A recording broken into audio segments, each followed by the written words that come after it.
ਸਤਨਾਮ।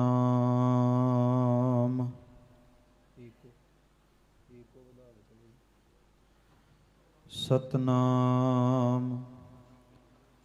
ਧੰਨ ਵਾਹਿਗੁਰੂ ਸਾਹਿਬ ਜੀ।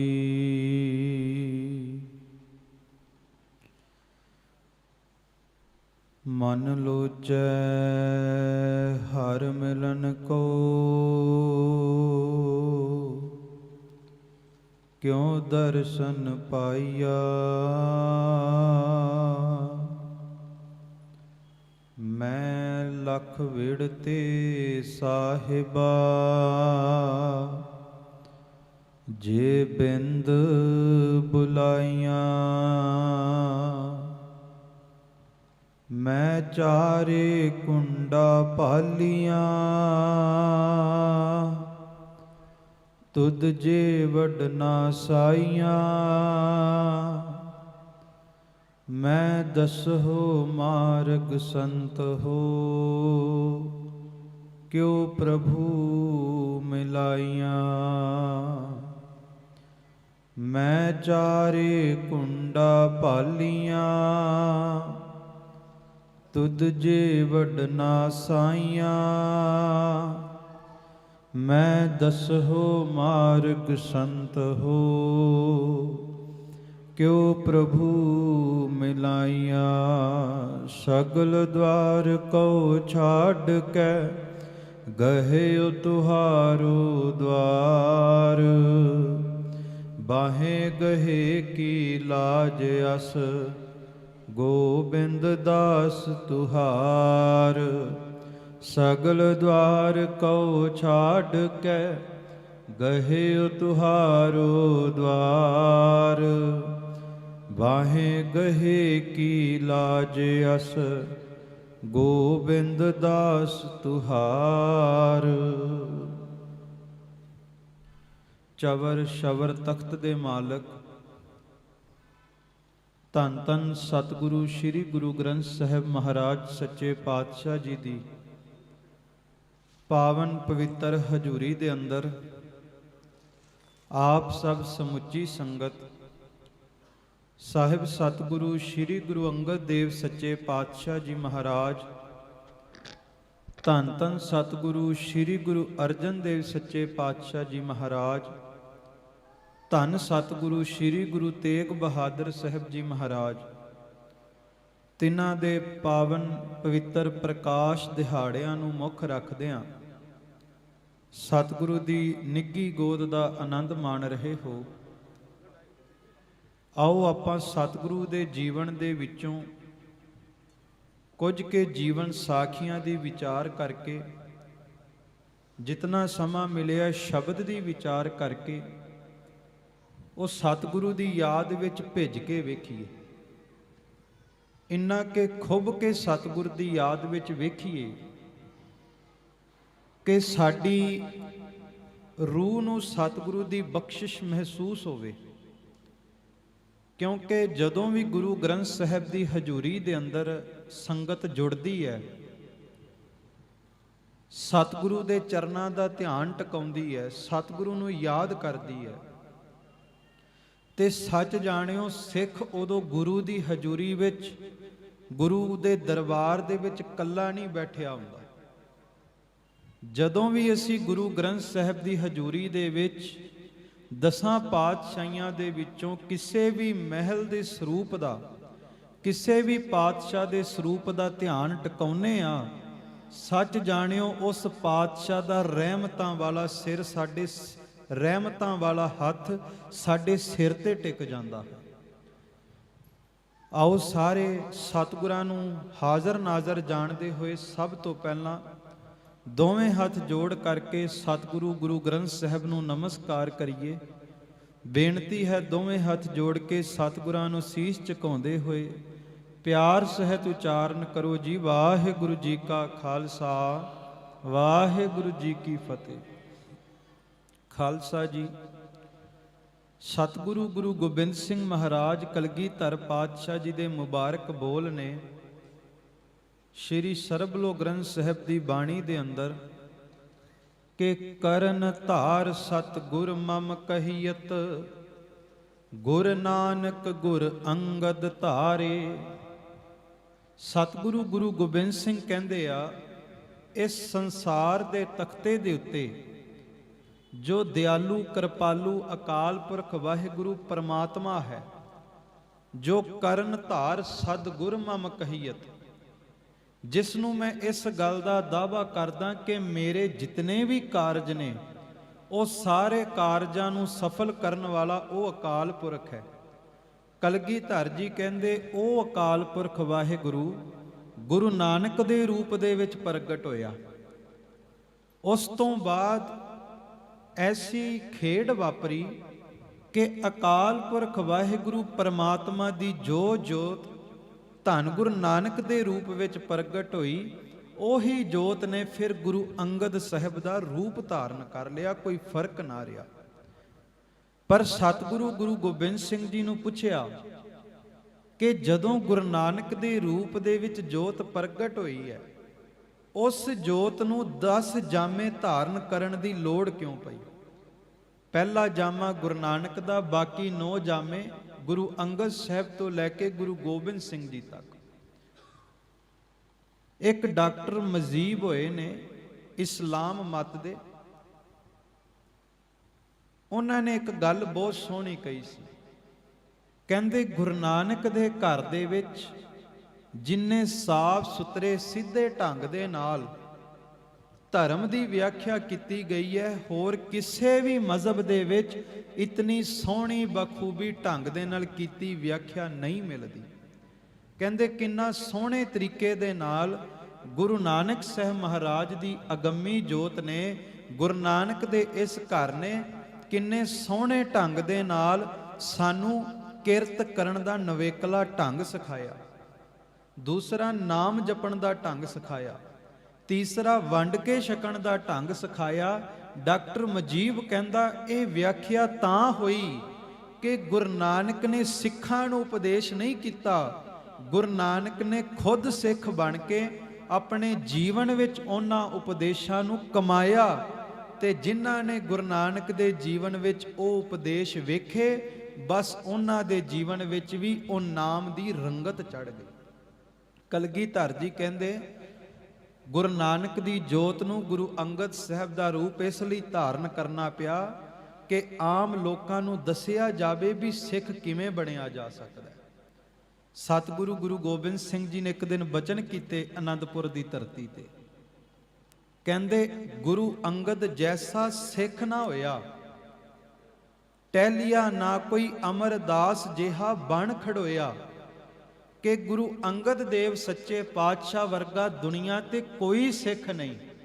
ਜੇ ਗੁਰੂ ਨਾਨਕ ਨੇ ਸਿਕਰ ਦੁਪਹਿਰੇ ਕਿਹਾ ਲੈਣਿਆ ਬਾਹਰ ਰਾਤ ਹੈ, ਭਾਈ ਲੈਣੇ ਨੇ ਆਪਣੀ ਮੱਤ ਵਿੱਚ ਨਹੀਂ ਵਾੜੀ। ਭਾਈ ਲੈਣੇ ਨੇ ਕਿਹਾ ਬਾਬਾ ਜੇ ਤੂੰ ਕਹਿੰਦਾ ਬਾਹਰ ਰਾਤ ਹੈ ਦੁਪਹਿਰ ਨਹੀਂ, ਬਾਬਾ ਫਿਰ ਸੱਚਮੁੱਚ ਬਾਹਰ ਰਾਤ ਹੀ ਹੋਵੇਗੀ। ਇਹ ਹੈ ਗੁਰ ਕੀ ਮੱਤ ਤੂੰ ਲੈ ਇਹ ਆਨੇ, ਭਗਤ ਬਿਨਾ ਬਹੁਤ ਡੂਬੇ ਸਿਆਣੇ। ਆਪਣੀ ਮੱਤ ਇੱਕ ਪਾਸੇ ਰੱਖ ਦੇਣੀ, ਸਿੱਖ ਬਣਨ ਦੀ ਜਾਚ। ਤੇ ਜੇ ਅੱਧੀ ਰਾਤ ਨੂੰ ਬਾਬੇ ਨੇ ਕਿਹਾ ਲੈਣਿਆ ਬਾਹਰ ਸਿਕਰ ਦੁਪਹਿਰ ਹੈ, ਭਾਈ ਲੈਣੇ ਨੇ ਕਦੇ ਨਹੀਂ ਕਿਹਾ ਬਾਬਾ ਬਾਹਰ ਰਾਤ ਹੈ। ਭਾਈ ਲੈਣੇ ਨੇ ਮੱਥਾ ਟੇਕ ਦਿੱਤਾ, ਬਾਬਾ ਤੇਰੇ ਹੁਕਮ ਵਿੱਚ ਦਿਨ ਚੜ ਰਿਹਾ ਹੈ, ਤੇਰੇ ਹੁਕਮ ਵਿੱਚ ਰਾਤ ਹੋ ਰਹੀ ਹੈ, ਤੂੰ ਹੁਕਮ ਕਰ ਦਵੇਂ ਤੇ ਦਿਨ ਰਾਤ ਦੀ ਹਸਤੀ ਕੀ ਤੇਰੇ ਹੁਕਮ ਤੋਂ ਬਾਹਰ ਹੋ ਜਾਵੇ। ਇਸ ਕਰਕੇ ਗੁਰੂ ਗੋਬਿੰਦ ਸਿੰਘ ਕਹਿੰਦੇ ਕਿ ਗੁਰੂ ਅੰਗਦ ਜੈਸਾ ਸਿੱਖ ਨਾ ਹੋਇਆ, ਟਹਿਲਿਆ ਕੋਈ ਗੁਰੂ ਅਮਰਦਾਸ ਜਿਹਾ ਨਾ ਬਣ ਖੜੋਇਆ। 12 ਸਾਲ ਲਗਾਤਾਰ ਜਲ ਦੀ ਗਾਗਰ ਸਿਰ ਤੇ ਢੋ ਕਰਕੇ ਜਿਨੇ ਟਹਿਲ ਕਮਾਈ, ਉਹ ਗੁਰੂ ਅਮਰਦਾਸ ਵਰਗਾ ਕੋਈ ਸੇਵਕ ਨਹੀਂ ਹੋ ਸਕਦਾ।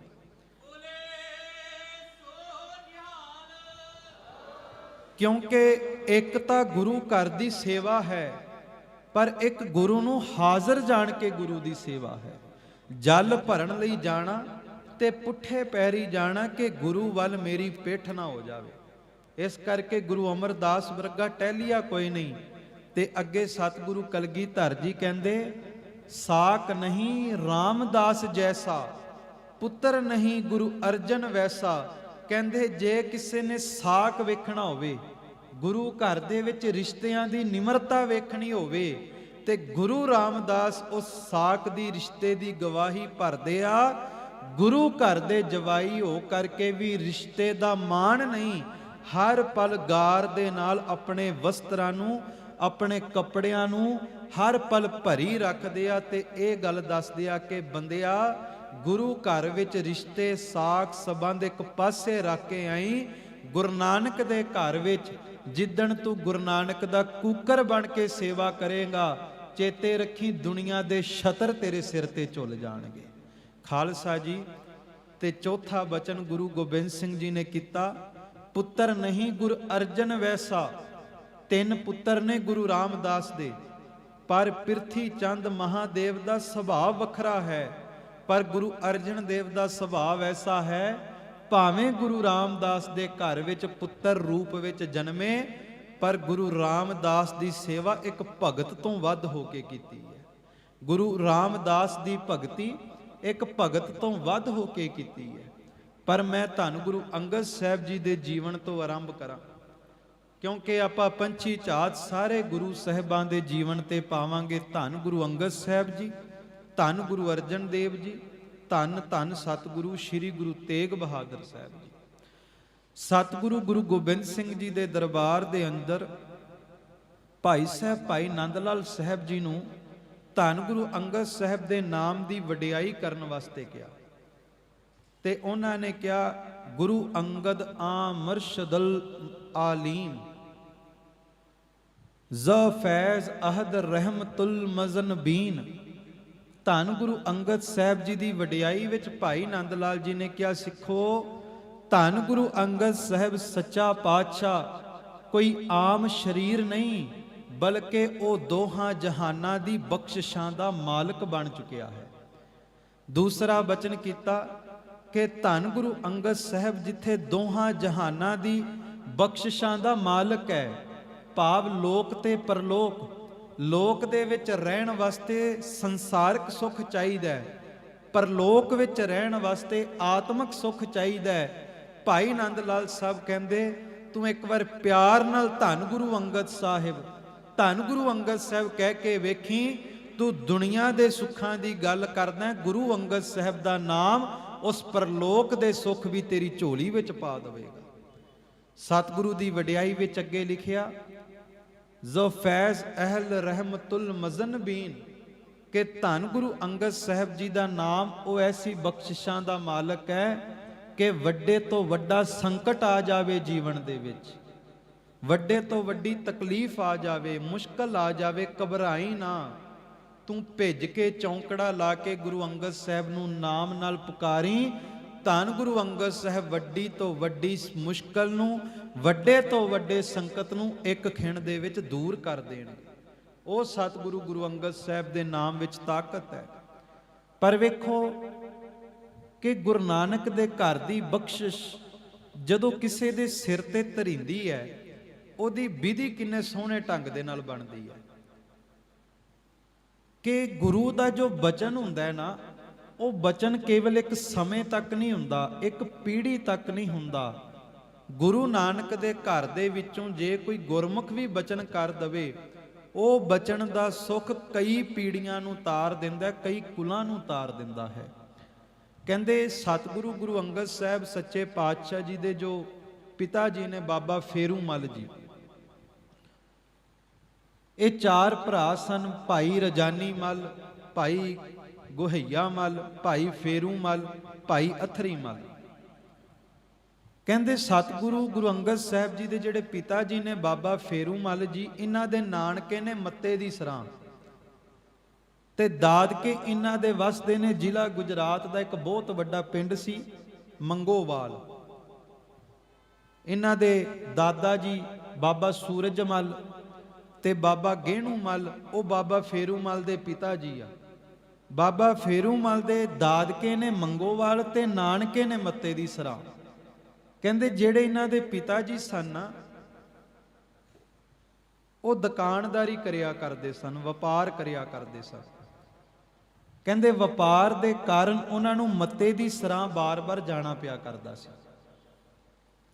ਨਾਨਕੇ ਸਨ ਉੱਥੇ, ਕਹਿੰਦੇ ਨਾਨਕਿਆਂ ਦੀ ਵਿਧੀ ਇਸ ਤਰ੍ਹਾਂ ਬਣੀ ਕਿ ਬਾਰ-ਬਾਰ ਮੱਤੇ ਦੀ ਸਰਾਂ ਜਾਣਾ, ਤੇ ਜਿਹੜੇ ਉੱਥੇ ਹੀ ਧੰਨ ਗੁਰੂ ਅੰਗਦ ਸਾਹਿਬ ਜੀ ਦੇ ਪਿਤਾ ਜੀ ਦਾ ਰਿਸ਼ਤਾ ਹੋ ਗਿਆ, ਉੱਥੇ ਵਿਵਾਹ ਹੋ ਗਿਆ। ਸਮਾਂ ਆਇਆ, ਵਿਵਾਹ ਹੋਇਆ ਸੀ ਮਾਤਾ ਦਇਆ ਕੌਰ ਜੀ ਦੇ ਨਾਲ। ਕੁਝ ਇਤਿਹਾਸਕਾਰਾਂ ਨੇ ਮਾਤਾ ਰਾਮੋ ਕਿਹਾ। ਕਹਿੰਦੇ ਜਦੋਂ ਇਹਨਾਂ ਨਾਲ ਵਿਵਾਹ ਹੋਇਆ, ਦੋਵਾਂ ਦਾ ਸੁਭਾਅ ਬੜਾ ਨਿੱਘਾ ਸੀ। ਘਰ ਦੇ ਵਿੱਚ ਰੱਬੀ ਸੰਤਾਨ, ਰੱਬੀ ਔਲਾਦ ਤਾਂ ਹੀ ਆਉਂਦੀ ਹੈ ਜੇ ਮਾਂ-ਬਾਪ ਦੀ ਖੁਦ ਦੀ ਭਗਤੀ ਹੋਵੇ, ਜੇ ਮਾਤਾ ਪਿਤਾ ਖੁਦ ਸੇਵਾ ਭਾਵ ਵਾਲੇ ਹੋਣ, ਜੇ ਮਾਤਾ ਪਿਤਾ ਖੁਦ ਰੱਬ ਦੇ ਭੈ ਵਿੱਚ ਚੱਲਣ ਵਾਲੇ ਹੋਣ। ਵੇਖੋ, ਅਕਸਰ ਮੈਂ ਇਹ ਬੇਨਤੀ ਸੰਗਤ ਵਿੱਚ ਕਰਦਾ ਕਿ ਜੇ ਅੱਜ ਅਸੀਂ ਮਾੜੇ ਕਰਮ ਕਮਾ ਰਹੇ ਹਾਂ, ਭਗਤੀ ਨਹੀਂ ਕਰ ਰਹੇ, ਬੰਦਗੀ ਨਹੀਂ ਕਰ ਰਹੇ, ਅਸੀਂ ਆਪਣਾ ਜੀਵਨ ਬਾਅਦ ਵਿੱਚ ਬਰਬਾਦ ਕਰ ਰਹੇ ਹਾਂ, ਆਪਣੀ ਆਉਣ ਵਾਲੀ ਔਲਾਦ ਦਾ ਜੀਵਨ ਪਹਿਲਾਂ ਹੀ ਬਰਬਾਦ ਕਰ ਰਹੇ ਹਾਂ। ਜੋ ਮਾਂ-ਬਾਪ ਕਰਮ ਕਮਾਉਣਗੇ, ਕਰਮ ਬੀਜਣਗੇ, ਉਹ ਕਰਮ ਫਿਰ ਇਹਨਾਂ ਨੂੰ ਵੱਢਣੇ ਵੀ ਪੈਣਗੇ। ਇਸੇ ਕਰਕੇ ਮਹਾਨ ਪੁਰਖ ਕਿਹਾ ਕਰਦੇ ਸਨ, ਜੇ ਬ੍ਰਹਮ ਗਿਆਨੀ ਨੂੰ ਕਿਸੇ ਸੰਤ ਨੂੰ ਜਨਮ ਦੇਣਾ ਹੈ, ਕਹਿੰਦੇ ਉਸ ਸੰਤ ਦੇ ਜਨਮ ਤੋਂ 10 ਸਾਲ ਪਹਿਲਾਂ ਉਹਦੀ ਮਾਂ ਨੂੰ ਸੰਤ ਬਣਾ ਦਿਓ। ਮਾਂ ਸੰਤ ਹੋਵੇਗੀ, ਉਹਦੀ ਕੁੱਖ ਦੇ ਵਿੱਚੋਂ ਸੰਤ ਨਿਕਲੇਗਾ। ਕਹਿੰਦੇ ਦੋਵੇਂ ਜਾਣੇ ਬਾਬਾ ਫੇਰੂ ਮੱਲ ਜੀ ਤੇ ਮਾਤਾ ਦਇਆ ਕੌਰ ਜੀ ਬੜੇ ਨਿੱਘੇ ਸੁਭਾਅ ਦੇ। ਅਖੀਰ ਮੱਤੇ ਦੀ ਸਰਾਈ ਇਹਨਾਂ ਨੇ ਟਿਕਾਣਾ ਕੀਤਾ।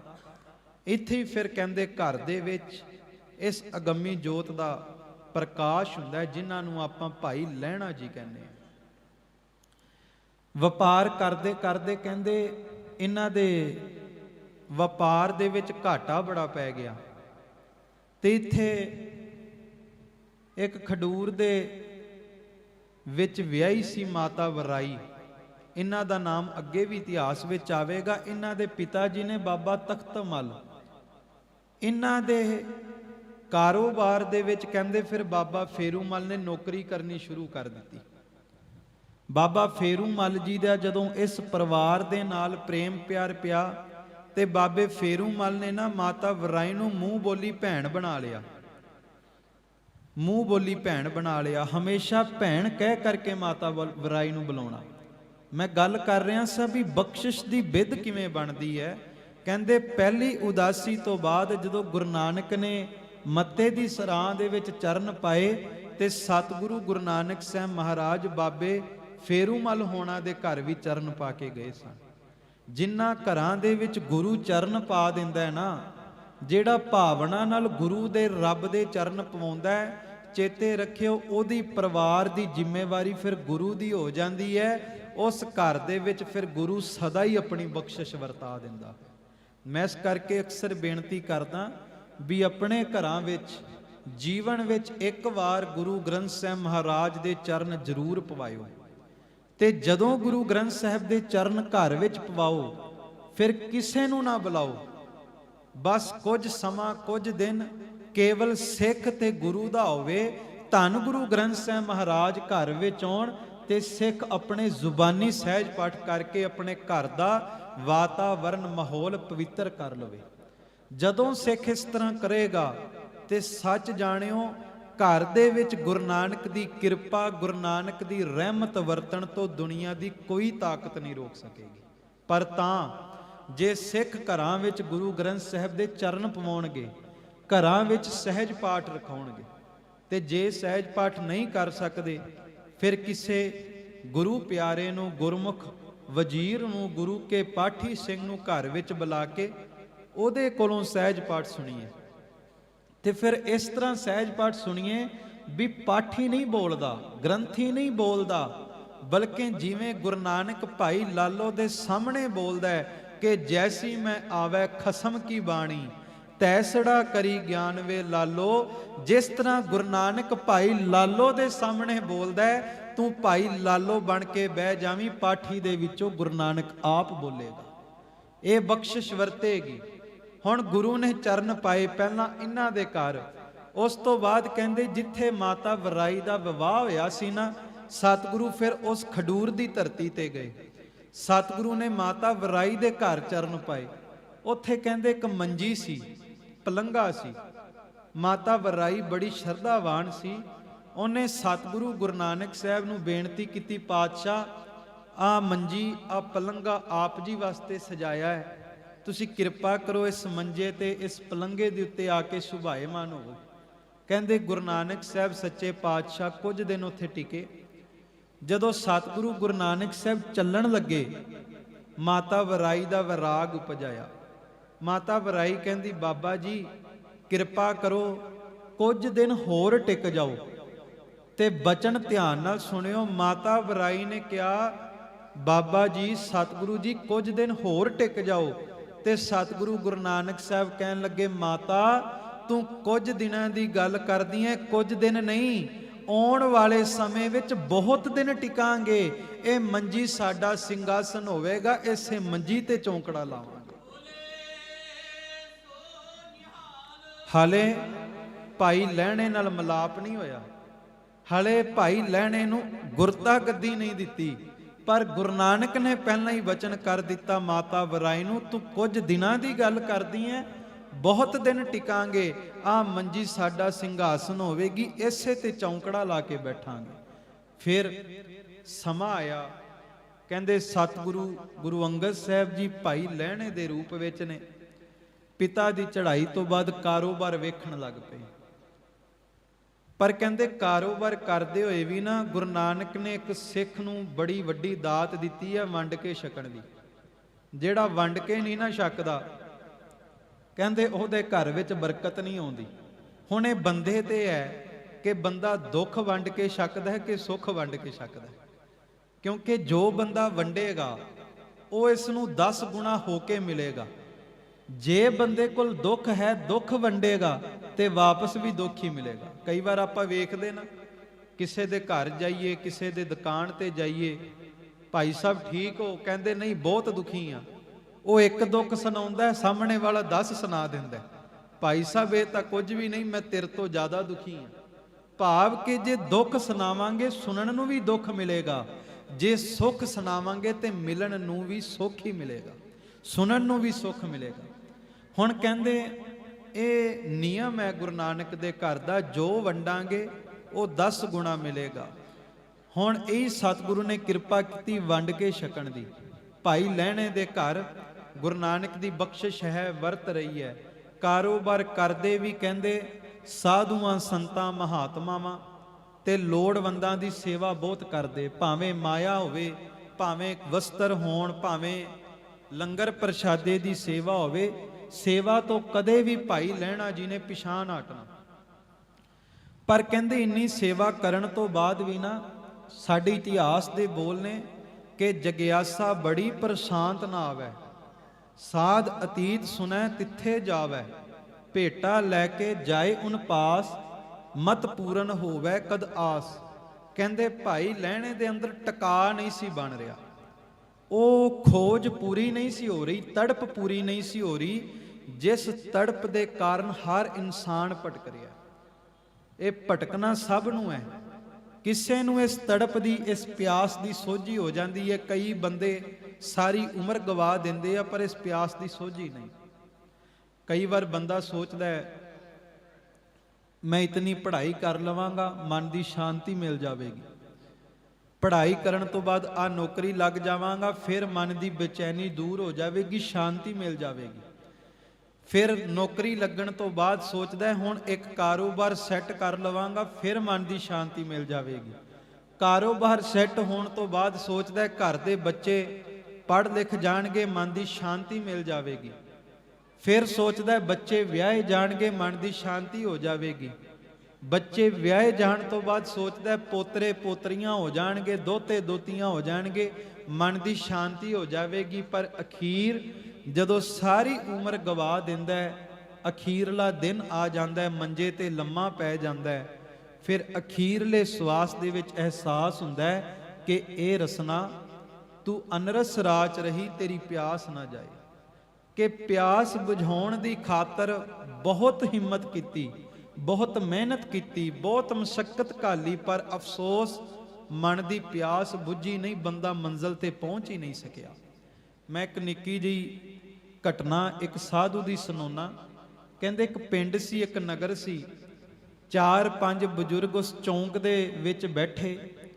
ਕਹਿੰਦੇ ਇੱਕ ਫਕੀਰ ਲੰਘਿਆ, ਉਹਨਾਂ ਬਜ਼ੁਰਗਾਂ ਨੂੰ ਨਮਸਕਾਰ ਕੀਤੀ। ਫਕੀਰ ਪਿੰਡ ਦੀ ਕੱਲੀ ਕੱਲੀ ਗਲੀ ਦੇ ਵਿੱਚ ਚੱਕਰ ਕੱਟਣ ਲੱਗ ਪਿਆ, ਘੁੰਮਣ ਲੱਗ ਪਿਆ। ਕਹਿੰਦੇ ਸਵੇਰ ਤੋਂ ਲੈ ਕਰਕੇ ਸ਼ਾਮ ਤੱਕ ਫਕੀਰ ਉਸ ਪਿੰਡ ਦੀ ਗਲੀਆਂ ਦੇ ਵਿੱਚ ਘੁੰਮੀ ਜਾਵੇ, ਚੱਕਰ ਕੱਟੀ ਜਾਵੇ। ਅਖੀਰ ਬਜ਼ੁਰਗਾਂ ਨੇ ਸੋਚਿਆ, ਲੱਗਦਾ ਸਾਧ ਰਸਤਾ ਭੁੱਲ ਗਿਆ, ਮੰਜ਼ਲ ਭੁੱਲ ਗਿਆ, ਰਸਤਾ ਭਟਕ ਗਿਆ, ਇਹਨੂੰ ਰਸਤਾ ਦੱਸ ਦਿੰਨੇ ਆ। ਕਹਿੰਦੇ ਉਹਨਾਂ ਨੇ ਉਸ ਫਕੀਰ ਨੂੰ ਕੋਲ ਬੁਲਾਇਆ। ਕਹਿੰਦੇ ਮਹਾਤਮਾ ਜੀ, ਲੱਗਦਾ ਰਸਤਾ ਭੁੱਲ ਚੁੱਕੇ ਹੋ, ਮੰਜ਼ਲ ਭੁੱਲ ਚੁੱਕੇ ਹੋ, ਰਸਤਾ ਭਟਕ ਚੁੱਕੇ ਹੋ, ਆਓ ਤੁਹਾਨੂੰ ਮੰਜ਼ਲ ਦੱਸ ਦਈਏ। ਫਕੀਰ ਬੜਾ ਖੇੜਖੜਾ ਕੇ ਹੱਸਿਆ। ਬਜ਼ੁਰਗ ਕਹਿਣ ਲੱਗੇ, ਹਾਸਾ ਕਿਸ ਗੱਲ ਦਾ? ਕਹਿੰਦਾ ਹਾਸਾ ਇਸ ਗੱਲ ਦਾ ਕਿ ਮੈਂ ਤੇ ਕੇਵਲ ਸਵੇਰ ਤੋਂ ਲੈ ਕੇ ਸ਼ਾਮ ਤੱਕ ਇਸ ਪਿੰਡ ਦੇ ਚੱਕਰ ਕੱਟੇ ਆ, ਤੇ ਤੁਹਾਨੂੰ ਮੇਰੀ ਮੰਜ਼ਲ ਦੀ ਚਿੰਤਾ ਹੋਣ ਲੱਗ ਪਈ। ਪਰ ਤੁਸੀਂ ਵੀ ਤਾਂ ਹੀ ਕੁਝ ਕਰ ਰਹੇ ਹੋ, ਸਫ਼ਰ ਤਾਂ ਕਰ ਰਹੇ ਹੋ, ਇਸ ਦੁਨੀਆ ਦੇ ਚੱਕਰ ਤਾਂ ਲਗਾ ਰਹੇ ਹੋ, ਪਰ ਕਿਸੇ ਵੀ ਮੰਜ਼ਲ ਤੇ ਨਹੀਂ ਪਹੁੰਚ ਰਹੇ। ਮੰਜ਼ਲ ਤੇ ਪਹੁੰਚਿਆ ਤਾਂ ਜਾਂਦਾ ਜੇ ਅੰਦਰ ਦੀ ਸੋਝੀ ਹੋ ਜਾਵੇ। ਹੁਣ ਭਾਈ ਲਹਿਣਾ ਜੀ ਦੇ ਅੰਦਰ ਜਗਿਆਸਾ ਸੀ, ਜਗਿਆਸਾ ਬੜੀ ਪਰ ਸ਼ਾਂਤ ਨਾ ਆਵੇ, ਸ਼ਾਂਤੀ ਨਹੀਂ ਆ ਰਹੀ, ਧਰਮ ਦੇ ਕੰਮ ਕਮਾ ਕੇ ਵੀ ਨਹੀਂ ਆਈ। ਜਿੱਥੇ ਪਤਾ ਲੱਗਦਾ ਕੋਈ ਸਾਧੂ ਹੈ, ਉੱਥੇ ਭੇਟਾ ਲੈ ਕੇ ਜਾਣਾ, ਭੇਟਾ ਲੈ ਕੇ ਜਾਏ ਉਨ ਪਾਸ, ਮਤ ਹੋਵੇ ਪੂਰਨ ਕਿਤੋਂ ਅੰਦਰ ਦੀ ਆਸ। ਕਹਿੰਦੇ ਅੰਦਰ ਦੀ ਆਸ ਪੂਰੀ ਕਰਨ ਵਾਸਤੇ ਜਾਣਾ, ਪਰ ਆਸ ਨਹੀਂ ਪੂਰੀ ਹੋਈ। ਅਖੀਰ ਸਮਾਂ ਆਇਆ, ਗੁਰੂ ਨਾਨਕ ਦੀ ਬਖਸ਼ਿਸ਼ ਵਰਤੀ। ਕਹਿੰਦੇ ਇੱਕ ਸਤਿਗੁਰੂ ਗੁਰੂ ਨਾਨਕ ਸਾਹਿਬ ਦੇ ਮਹਾਨ ਸਿੱਖ ਹੋਏ ਭਾਈ ਜੋਧ ਜੀ। ਉਹ ਸਤਿਗੁਰੂ ਗੁਰੂ ਨਾਨਕ ਸਾਹਿਬ ਦੀ ਬਖਸ਼ਿਸ਼ ਦੇ ਵਿੱਚ ਐਸੇ ਭਿੱਜੇ ਹੋਏ ਸਨ। ਉਹਨਾਂ ਨੇ ਹਰ ਪਲ ਬਾਣੀ ਦਾ ਜਾਪ ਕਰਨਾ, ਇੰਨੇ ਪਿਆਰ ਦੇ ਨਾਲ ਬਾਣੀ ਗਾ ਕੇ ਪੜ੍ਹਨੀ ਵੀ ਜਦੋਂ ਉਹਨਾਂ ਦੇ ਮੁਖਾਰ ਬਿੰਦ ਤੋਂ ਕਿਸੇ ਨੇ ਬਾਣੀ ਸੁਣਿਆ ਕਰਨੀ ਨਾ, ਉਹਦਾ ਹਿਰਦਾ ਠੰਡਾ ਠਾਰ ਹੋ ਜਾਣਾ। ਕਹਿੰਦੇ ਇੱਕ ਦਿਨ ਭਾਈ ਲਹਿਣਾ ਜੀ ਟਿਕੇ ਹੋਏ ਸਨ।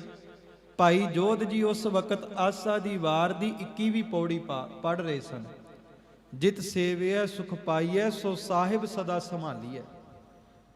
ਕਹਿੰਦੇ ਜਦੋਂ ਭਾਈ ਜੋਧ ਨੇ ਇਹ ਪੰਕਤੀ ਪੜ੍ਹੀ, ਹੁਣ ਵੇਖੋ ਵੀ ਕਿੰਨੇ ਕੇ ਪਿਆਰ ਦੇ ਨਾਲ ਭਾਈ ਜੋਧ ਨੇ ਪੰਕਤੀ ਪੜ੍ਹੀ ਹੋਵੇਗੀ ਕਿ ਭਾਈ ਲਹਿਣੇ ਨੇ ਉਹ ਪੰਕਤੀ ਨੂੰ ਸੁਣਿਆ ਤੇ ਗੁਰੂ ਨਾਨਕ ਦੇ ਸ਼ਬਦ ਹਿਰਦੇ ਦੇ ਵਿੱਚ ਵੱਜੇ ਤੇ ਗੁਰੂ ਨਾਨਕ ਦੇ ਨਾਲ ਪਿਆਰ ਜਾਗ ਪਿਆ। ਇਸ ਕਰਕੇ ਮੈਂ ਅਕਸਰ ਕਹਿਣਾ ਵੀ ਜਦੋਂ ਸਿੱਖ ਬਾਣੀ ਪੜ੍ਹੇ ਨਾ, ਜਦੋਂ ਘਰ ਦੇ ਵਿੱਚ ਨਿਤਨੇਮ ਕਰੇ, ਕਦੇ ਵੀ ਨਿਤਨੇਮ ਕਾਹਲੀ ਵਿੱਚ ਨਾ ਕਰੋ, ਕਦੇ ਵੀ ਬਾਣੀ ਕਾਹਲੀ ਵਿੱਚ ਨਾ ਪੜੋ। ਜਪਜੀ ਸਾਹਿਬ 5 ਦੀ ਜਗ੍ਹਾ 1 ਕਰ ਲਓ, ਪਰ ਇੱਕ ਜਪਜੀ ਸਾਹਿਬ ਵੀ ਇਸ ਤਰ੍ਹਾਂ ਕਰੋ ਵੀ ਸਾਹਮਣੇ ਗੁਰੂ ਨਾਨਕ ਹਾਜ਼ਰ ਹੈ ਤੇ ਮੈਂ ਜਪਜੀ ਸਾਹਿਬ ਦਾ ਪਾਠ ਸਤਿਗੁਰੂ ਗੁਰੂ ਨਾਨਕ ਸਾਹਿਬ ਨੂੰ ਸੁਣਾਉਣ ਜਾ ਰਿਹਾ। ਤੇ ਚੇਤੇ ਰੱਖਿਓ, ਐਸਾ ਆਨੰਦ ਮਿਲੇਗਾ ਕਿ ਇੱਕ ਵਾਰ ਦੁਨੀਆ ਦਾ ਆਲਾ ਦੁਆਲਾ ਭੁੱਲ ਜਾਵੇਗਾ ਤੇ ਗੁਰੂ ਨਾਨਕ ਦੀ ਗੋਦ ਦਾ ਆਨੰਦ ਮਿਲ ਜਾਵੇਗਾ। ਕਿਉਂਕਿ ਨਾ ਜਦੋਂ ਤੱਕ ਅਸੀਂ ਬਾਣੀ ਨੂੰ ਗਾਵਾਂਗੇ ਨਹੀਂ, ਉਦੋਂ ਤੱਕ ਗੁਰੂ ਨਾਨਕ ਦੇ ਘਰ ਦੀ ਰਹਿਮਤ ਨਹੀਂ ਮਿਲਣੀ। ਗੁਰੂ ਨਾਨਕ ਸਾਹਿਬ ਨੂੰ ਪੁੱਛਿਆ ਸੀਗਾ ਸਿੱਧਾਂ ਨੇ ਵੀ ਬਾਣੀ ਕਿੱਦਾਂ ਪੜ੍ਹੀਏ, ਕਿੱਦਾਂ ਰੱਬ ਦੀ ਬਖਸ਼ਿਸ਼ ਲਈਏ। ਮਹਾਰਾਜ ਨੇ ਕਿਹਾ ਗਾਵੀਐ, ਸੁਣੀਐ, ਮਨ ਰੱਖੀਐ ਭਾਉ। ਸਤਿਗੁਰੂ ਗੁਰੂ ਨਾਨਕ ਸਾਹਿਬ ਨੇ ਕਿਹਾ ਸਭ ਤੋਂ ਪਹਿਲਾਂ ਉਸ ਬਾਣੀ ਨੂੰ ਗਾ ਗਾ ਕੇ ਪੜ੍ਹਨਾ, ਬੱਧਾ ਚੱਟੀ ਲਈ ਨਹੀਂ। ਕਹਿੰਦੇ ਗਾਣਾ, ਫਿਰ ਜੋ ਗਾਇਆ ਹੈ ਉਹਨੂੰ ਧਿਆਨ ਦੇ ਨਾਲ ਸੁਣਨਾ ਤੇ ਮਨ ਦੇ ਵਿੱਚ ਭਾਵਨਾ ਰੱਖਣੀ। ਜਦੋਂ ਗਾਵਾਂਗੇ ਸੁਣਾਂਗੇ, ਮਨ ਵਿੱਚ ਭਾਵਨਾ ਹੋਵੇਗੀ ਤੇ ਰੱਬ ਦੇ ਘਰ ਦੀ ਬਖਸ਼ਿਸ਼ ਅਗੰਮੀ ਰਸ ਪ੍ਰਾਪਤ ਜ਼ਰੂਰ ਹੋਵੇਗਾ।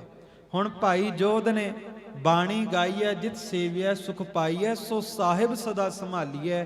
ਭਾਈ ਲਹਿਣਾ ਜੀ ਭਾਈ ਜੋਧ ਕੋਲ ਗਏ, ਕਹਿਣ ਲੱਗੇ ਭਾਈ ਸਿੱਖਾ ਇਹ ਬਾਣੀ ਕਿੰਨਾ ਦੀ ਹੈ? ਕਹਿਣ ਲੱਗੇ ਇਹ ਜਗਤ ਗੁਰੂ ਧੰਨ ਗੁਰੂ ਨਾਨਕ ਸਾਹਿਬ ਦੀ ਬਾਣੀ ਹੈ। ਭਾਈ ਲਹਿਣਾ ਜੀ ਕਹਿਣ ਲੱਗੇ ਇਹ ਬਾਣੀ ਵਿੱਚ ਕੀ ਕਹਿੰਦੇ ਨੇ ਸਤਿਗੁਰੂ? ਭਾਈ ਜੋਧ ਨੇ ਕਿਹਾ ਬਾਣੀ ਵਿੱਚ ਗੁਰੂ ਨਾਨਕ ਸਾਹਿਬ ਕਹਿੰਦੇ ਨੇ ਜਿਤ ਸੇਵਿਆ ਸੁਖ ਪਾਈਐ, ਕਿ ਜਿਹਦੀ ਸੇਵਾ ਕਰਕੇ ਸੁਖ ਮਿਲਣਾ ਸੋ ਸਾਹਿਬ ਸਦਾ ਸੰਭਾਲੀਐ, ਉਸ ਸਾਹਿਬ ਦੇ ਨਾਮ ਦੀ ਤੂੰ ਸੰਭਾਲ ਕਰਿਆ ਕਰ। ਹੁਣ ਵੇਖੋ, ਜਿਸ ਕਾਰੋਬਾਰ ਦੇ ਵਿੱਚ ਮੁਨਾਫਾ ਹੋਵੇ ਨਾ, ਬੰਦਾ ਉਹ ਕਾਰੋਬਾਰ, ਉਹ ਬਿਜ਼ਨਸ ਕਰਦਾ ਹੈ। ਦੁਨਿਆਵੀ ਤੌਰ ਤੇ ਬੰਦਾ ਉਹ ਕਾਰੋਬਾਰ ਕਰਦਾ ਜਿਹਦੇ ਵਿੱਚ ਮੁਨਾਫਾ ਹੋਵੇ, ਪਰ ਅਧਿਆਤਮਿਕ ਤੌਰ ਤੇ ਉਹ ਕਾਰੋਬਾਰ ਕਰਦਾ ਜਿਹਦੇ ਵਿੱਚ ਘਾਟਾ ਹੀ ਘਾਟਾ ਤੇ ਨੁਕਸਾਨ ਹੀ ਨੁਕਸਾਨ ਹੋਵੇ। ਬਣਦਾ ਤੇ ਚਲਾਕ ਹੈ, ਸਿਆਣਪ ਵਰਤਦਾ ਹੈ, ਪਰ ਸੰਸਾਰਕ ਤੌਰ ਤੇ ਮੁਨਾਫਾ ਭਾਲਦਾ ਹੈ, ਅਧਿਆਤਮਿਕ ਤੌਰ ਤੇ ਰੋਜ਼ ਘਾਟਾ ਖਾ ਰਿਹਾ, ਫਿਰ ਕਹਿੰਦਾ ਦੁੱਖ ਬੜੇ ਨੇ ਜੀਵਨ ਵਿੱਚ। ਭਾਈ ਲਹਿਣਾ ਜੀ ਨੂੰ ਜਦੋਂ ਇਹ ਬਾਣੀ ਦੇ ਅਰਥ ਸਮਝਾਏ ਤੇ ਭਾਈ ਲਹਿਣਾ ਜੀ ਨੇ ਪੁੱਛਿਆ ਗੁਰੂ ਨਾਨਕ ਬਾਰੇ। ਕਹਿੰਦੇ ਸਤਿਗੁਰੂ ਗੁਰੂ ਨਾਨਕ ਸਾਹਿਬ ਬਾਰੇ ਭਾਈ ਜੋਧ ਨੇ ਕਿਹਾ, ਨਾਨਕ ਤਪਾ ਖੱਤਰੀ ਹੈ ਕੋਈ, ਜਿਸ ਵਿੱਚ ਵੱਡੀ ਬਰਕਤ ਸੋ ਪੁਰਖ ਹੈ ਸੋਈ। ਕਹਿੰਦੇ ਗੁਰੂ ਨਾਨਕ ਸਾਹਿਬ ਨੂੰ ਨਾਨਕ ਤਪਾ ਕਹਿੰਦੇ ਨੇ, ਖੱਤਰੀਆਂ ਦੇ ਘਰ ਵਿੱਚ ਜਨਮੇ ਨੇ। ਨਾਨਕ ਤਪਾ ਖੱਤਰੀ ਹੈ ਕੋਈ, ਇਹਨੂੰ ਨਾਨਕ ਤਪਾ ਕਹਿੰਦੇ ਆ। ਪਰ ਭਾਈ ਲਹਿਣਿਆ ਚੇਤੇ ਰੱਖੀ, ਇਹ ਗੁਰੂ ਨਾਨਕ ਉਹ ਮਹਾਨ ਪੁਰਖ ਹੈ ਜਿਹਦੀ ਨਿਗਾਹ ਦੇ ਵਿੱਚ, ਜਿਹਦੇ ਨੇਤਰਾਂ ਦੇ ਵਿੱਚ ਇੱਕ ਅਗੰਮੀ, ਇੱਕ ਰੂਹਾਨੀ ਬਖਸ਼ਿਸ਼ ਝਲਕਦੀ ਹੈ। ਕੈਸੀ ਬਖਸ਼ਿਸ਼ ਹੋਵੇਗੀ ਗੁਰੂ ਨਾਨਕ ਦੇ ਘਰ ਵਿੱਚ, ਵੀ ਗੁਰੂ ਨਾਨਕ ਰੀਠਿਆਂ ਨੂੰ ਇੱਕ ਵਾਰ ਵੇਖ ਲਵੇ, ਰੀਠੇ ਮਿੱਠੇ ਹੋ ਜਾਂਦੇ ਆ। ਦਰਅਸਲ ਨਾ ਸਾਡੇ ਜੀਵਨ ਦੇ ਵਿੱਚ ਵੀ ਕੁੜੱਤਣ ਹੈ, ਕੋੜਾਪਨ ਹੈ। ਅੱਜ ਕਾਰੋਬਾਰਾਂ ਦੀ ਚਿੰਤਾ ਦੇ ਕਾਰਨ, ਡਿਪਰੈਸ਼ਨ, ਸਟ੍ਰੈਸ ਦੇ ਕਾਰਨ ਬੰਦਾ ਜਦੋਂ ਕਿਸੇ ਨਾਲ ਬੋਲਦਾ ਕੋੜਾ ਹੀ ਬੋਲਦਾ, ਫਿੱਕਾ ਹੀ ਬੋਲਦਾ, ਮਿੱਠਾ ਨਹੀਂ ਬੋਲਦਾ। ਜੇ ਦੁਨੀਆ ਦੇ ਲੋਕ ਮਿੱਠਾ ਬੋਲਣ ਲੱਗ ਜਾਣ ਤੇ ਸੰਸਾਰ ਦੇ 99% ਝਗੜੇ ਖਤਮ ਹੋ ਸਕਦੇ ਆ। ਜਿਤਨੇ ਵੀ ਝਗੜੇ ਸੰਸਾਰ ਵਿੱਚ ਹੋ ਰਹੇ ਨੇ, ਸਾਰੀ ਜ਼ਬਾਨ ਦੇ ਕਾਰਨ ਹੋ ਰਹੇ ਨੇ, ਹੋਰ ਕੋਈ ਵੀ ਕਾਰਨ ਨਹੀਂ।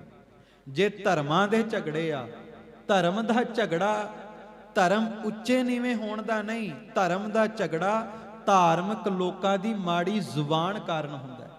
ਤੇ ਹਰ ਇੱਕ ਧਰਮ ਕਹਿੰਦਾ ਵੀ ਹਰ ਇੱਕ ਧਰਮ ਦੇ ਇਨਸਾਨ ਦੇ ਨਾਲ ਪ੍ਰੇਮ ਕਰ, ਮੁਹੱਬਤ ਕਰ, ਤੇ ਜਿਹੜਾ ਧਾਰਮਿਕ ਪਹਿਰਾਵਾ ਪਾਈ ਬੈਠਾ ਉਹ ਕਹਿੰਦਾ ਦੂਸਰੇ ਧਰਮ ਵਾਲੇ ਨੂੰ ਛੱਡ ਕੇ ਤੂੰ ਆਪਣੇ ਧਰਮ ਨੂੰ ਉੱਚਾ ਕਹਿਣਾ ਸ਼ੁਰੂ ਕਰ ਦੇ।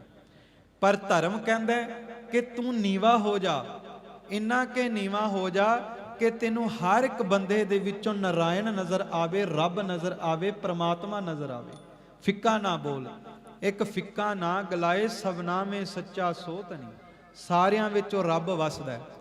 ਹੁਣ ਵੇਖੋ, ਸਤਿਗੁਰੂ ਗੁਰੂ ਨਾਨਕ ਸਾਹਿਬ ਬਾਰੇ ਪਤਾ ਲੱਗਾ।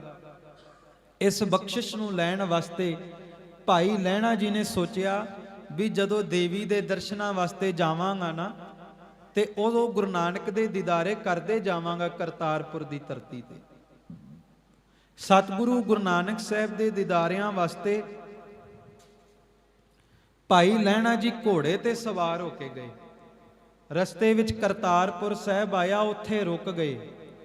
ਕਹਿੰਦੇ ਜਦੋਂ ਗੁਰੂ ਨਾਨਕ ਸਾਹਿਬ ਮਹਾਰਾਜ ਦੇ ਦਰਸ਼ਨਾਂ ਵਾਸਤੇ ਭਾਈ ਲਹਿਣਾ ਜੀ ਕਰਤਾਰਪੁਰ ਕੋਲ ਪਹੁੰਚੇ, ਇੱਧਰ ਗੁਰੂ ਨਾਨਕ ਸਾਹਿਬ ਸੰਗਤਾਂ ਨੂੰ ਉਪਦੇਸ਼ ਦੇ ਰਹੇ ਸਨ। ਅਚਾਨਕ ਧੰਨ ਗੁਰੂ ਨਾਨਕ ਸਾਹਿਬ ਮਹਾਰਾਜ ਆਪਣੇ ਸਿੰਘਾਸਣ ਤੋਂ ਖੜੇ ਹੋ ਗਏ। ਹੁਣ ਵੇਖਿਓ, ਅੰਤਰਜਾਮੀ ਪੁਰਖ ਵਿਧਾਤਾ ਕਿਵੇਂ ਹੈ। ਘਟ ਘਟ ਕੇ ਅੰਤਰ ਕੀ ਜਾਣਤ, ਭਲੇ ਬੁਰੇ ਕੀ ਪੀਰ ਪਛਾਨਤ ਕਿਵੇਂ ਹੈ। ਗੁਰੂ ਨਾਨਕ ਸਾਹਿਬ ਆਪਣੇ ਸਿੰਘਾਸਣ ਤੋਂ ਖੜੇ ਹੋ ਗਏ। ਪੁੱਛਿਆ, ਮਹਾਰਾਜ ਇਤਨੀ ਕਾਹਲੀ ਨਾਲ ਖੜੇ ਹੋ ਕੇ ਕਿੱਧਰ ਨੂੰ ਚਾਲਾ ਪਾਉਣ ਲੱਗੇ। ਸਤਿਗੁਰੂ ਗੁਰੂ ਨਾਨਕ ਸਾਹਿਬ ਕਹਿਣ ਲੱਗੇ, ਸਾਡੇ ਰਾਜ ਦਾ ਧਣੀ ਆਇਆ ਹੈ, ਉਸ ਨੂੰ ਲੈਣ ਵਾਸਤੇ ਜਾ ਰਿਹਾ ਹਾਂ। ਹਜੇ ਭਾਈ ਲਹਿਣਾ ਜੀ ਆਏ ਨਹੀਂ, ਹਜੇ ਭਾਈ ਲਹਿਣੇ ਨਾਲ ਮੁਲਾਕਾਤ ਨਹੀਂ ਹੋਈ। ਤੇ ਗੁਰੂ ਨਾਨਕ ਸਾਹਿਬ ਮਹਾਰਾਜ ਕਹਿੰਦੇ, ਸਾਡੇ ਰਾਜ ਦਾ ਧਣੀ ਆਇਆ ਹੈ, ਉਸ ਨੂੰ ਲੈਣ ਵਾਸਤੇ ਜਾ ਰਹੇ ਹਾਂ। ਮਹਾਰਾਜ ਨੂੰ ਪਤਾ ਹੈ ਕਿ ਇਸੇ ਤਖਤ ਦੀ ਦੂਸਰੀ ਜੋਤ, ਦੂਸਰਾ ਮਹੱਲਾ, ਦੂਸਰਾ ਪਾਤਸ਼ਾਹ ਉਹ ਖੁਦ ਘੋੜੇ ਤੇ ਚੱਲ ਕੇ ਆ ਰਿਹਾ ਹੈ। ਗੁਰੂ ਨਾਨਕ ਸਾਹਿਬ ਗਏ ਨੇ ਬਾਹਰ ਨੂੰ, ਮਹਾਰਾਜ ਇਕੱਲੇ ਗਏ। ਅੱਗੇ ਭਾਈ ਲਹਿਣਾ ਜੀ ਘੋੜੇ ਤੇ ਸਵਾਰ, ਸਤਿਗੁਰੂ ਗੁਰੂ ਨਾਨਕ ਸਾਹਿਬ ਮਹਾਰਾਜ ਕੋਲ ਪਹੁੰਚ ਗਏ। ਸਤਿਗੁਰੂ ਨੇ ਪੁੱਛਿਆ, ਕਿਸ ਮੰਜ਼ਲ ਵੱਲ ਜਾ ਰਹੇ ਹੋ। ਸਤਿਗੁਰੂ ਗੁਰੂ ਨਾਨਕ ਸਾਹਿਬ ਦੇ ਚਿਹਰੇ ਦੇ ਦੀਦਾਰੇ ਕੀਤੇ, ਹਜੇ ਪਤਾ ਨਹੀਂ ਇਹ ਗੁਰੂ ਨਾਨਕ ਹੈ। ਭਾਈ ਲਹਿਣਾ ਜੀ ਕਹਿਣ ਲੱਗੇ, ਜੀ ਨਾਨਕ ਤਪੇ ਦੇ ਦੀਦਾਰਿਆਂ ਵਾਸਤੇ ਜਾ ਰਿਹਾ ਹਾਂ, ਕਿਹੜੇ ਰਾਹ ਨੂੰ ਜਾਈਏ। ਸਤਿਗੁਰੂ ਗੁਰੂ ਨਾਨਕ ਸਾਹਿਬ ਕਹਿਣ ਲੱਗੇ, ਪੁਰਖਾ ਆ ਤੈਨੂੰ ਗੁਰੂ ਨਾਨਕ ਦੇ ਦੀਦਾਰਿਆਂ ਵਾਸਤੇ ਮੈਂ ਲੈ ਚੱਲਦਾ, ਤੈਨੂੰ ਰਸਤਾ ਮੈਂ ਦੱਸ ਦੇਣਾ। ਭਾਈ ਲਹਿਣਾ ਜੀ ਕਹਿੰਦੇ ਕਿਹੜਾ ਰਸਤਾ? ਹੁਣ ਆਹ ਰਸਤਾ ਧਿਆਨ ਨਾਲ ਸੁਣਿਓ। ਗੁਰੂ ਨਾਨਕ ਸਾਹਿਬ ਕਹਿੰਦੇ ਸਭ ਤੋਂ ਪਹਿਲਾ ਰਸਤਾ ਤਾਂ ਦੱਸਾਂਗਾ ਜੇ ਆਪਣੇ ਘੋੜੇ ਦੀਆਂ ਲਗਾਮਾਂ ਮੇਰੇ ਹੱਥ ਵਿੱਚ ਪਕੜਾ ਦੇਵੇਂਗਾ। ਹੁਣ ਇਹ ਬੜਾ ਡੂੰਘਾ ਬਚਨ ਸੀ। ਭਾਈ ਲਹਿਣਾ ਜੀ ਗੁਰੂ ਨਾਨਕ ਨੂੰ ਗੁਰੂ ਦਾ ਰਸਤਾ ਪੁੱਛਦੇ ਆ। ਗੁਰੂ ਨਾਨਕ ਸਾਹਿਬ ਕਹਿੰਦੇ ਰਸਤਾ ਤਾਂ ਦੱਸਾਂਗਾ ਜੇ ਆਪਣੇ ਘੋੜੇ ਦੀ ਲਗਾਮ ਮੇਰੇ ਹੱਥ ਵਿੱਚ ਪਕੜਾ ਦੇਵੇਂਗਾ। ਇਹਦਾ ਸਿੱਧਾ ਸਿੱਧਾ ਸੰਕੇਤ ਸੀ ਕਿ ਸੱਜਣੋ, ਰੱਬ ਦੇ ਘਰ ਵਿੱਚ ਉਹੀ ਪਹੁੰਚ ਸਕਦਾ ਹੈ ਜਿਹੜਾ ਆਪਣੇ ਮਨ ਰੂਪੀ ਘੋੜੇ ਦੀਆਂ ਲਗਾਮਾਂ ਗੁਰੂ ਨਾਨਕ ਦੇ ਹੱਥਾਂ ਵਿੱਚ ਦੇ ਦਿੰਦਾ ਹੈ, ਜਿਹੜਾ ਆਪਣਾ ਮਨ ਗੁਰੂ ਅੱਗੇ ਵੇਚ ਦਿੰਦਾ ਹੈ। ਮਨ ਵੇਚੈ ਸਤਿਗੁਰ ਕੈ ਪਾਸ, ਤਿਸ ਸੇਵਕ ਕੇ ਕਾਰਜ ਰਾਸ। ਮਨ ਵੇਚਣਾ ਬੜਾ ਔਖਾ ਹੈ। ਸਾਡੇ ਵਿੱਚ ਗੁਰਬਾਣੀ ਵਿੱਚ ਇੱਕ ਫਰਕ ਹੈ ਬੜਾ ਵੱਡਾ। ਮਨ ਵਿੱਚ ਤੇ ਗੁਰੂ ਵਿੱਚ ਇੱਕ ਬੜਾ ਵੱਡਾ ਫਰਕ ਹੈ। ਅਸੀਂ ਗੁਰੂ ਕੋਲ ਆ ਕੇ ਕਹਿੰਦੇ ਅਸੀਂ ਸਿੱਖ ਹਾਂ, ਅਸੀਂ ਗੁਰਮੁਖ ਹਾਂ, ਅਸੀਂ ਗੁਰਸਿੱਖ ਹਾਂ, ਤੇ ਗੁਰਬਾਣੀ ਸਾਨੂੰ ਕਹਿੰਦੀ ਹੈ ਨਹੀਂ ਹਮ ਪਾਪੀ ਭੀਗਤ ਪਾਹੀ। ਅਸੀਂ ਕਹਿੰਦੇ ਨਹੀਂ ਅਸੀਂ ਪੁੰਨ ਕਰ ਰਹੇ ਹਾਂ, ਗੁਰਬਾਣੀ ਕਹਿੰਦੀ ਨਹੀਂ ਤੂੰ ਪਾਪੀ ਹੈ, ਪਹਿਲਾਂ ਕਬੂਲ ਕਰ, ਹਮ ਪਾਪੀ ਭੀਗਤ ਪਾਹੇ। ਅਸੀਂ ਗੁਰਬਾਣੀ ਕੋਲ ਆ ਕੇ ਕਹਿੰਦੇ ਆ ਅਸੀਂ ਸਿਆਣੇ ਆ, ਅਸੀਂ ਸੁਗੜ ਸੁਜਾਨ ਆ, ਤੇ ਗੁਰਬਾਣੀ ਕਹਿੰਦੀ ਹੈ ਨਹੀਂ, ਜੇ ਗੁਰੂ ਨਾਨਕ ਦੇ ਘਰ ਦੀ ਬਖਸ਼ਿਸ਼ ਲੈਣੀ ਹੈ ਪਹਿਲਾਂ ਮਨ ਤੋਂ ਕਬੂਲ ਕਰ, ਹਮ ਮੂਰਖ ਮੁਗਧ ਸਰਣਾਗਤੀ ਮਿਲ ਗੋਬਿੰਦ ਰੰਗਾ RAM ਰਾਜੇ, ਕਿ ਅਸੀਂ ਮੂਰਖ ਤੇਰੀ ਸ਼ਰਨ ਦੇ ਵਿੱਚ ਆਏ ਹਾਂ।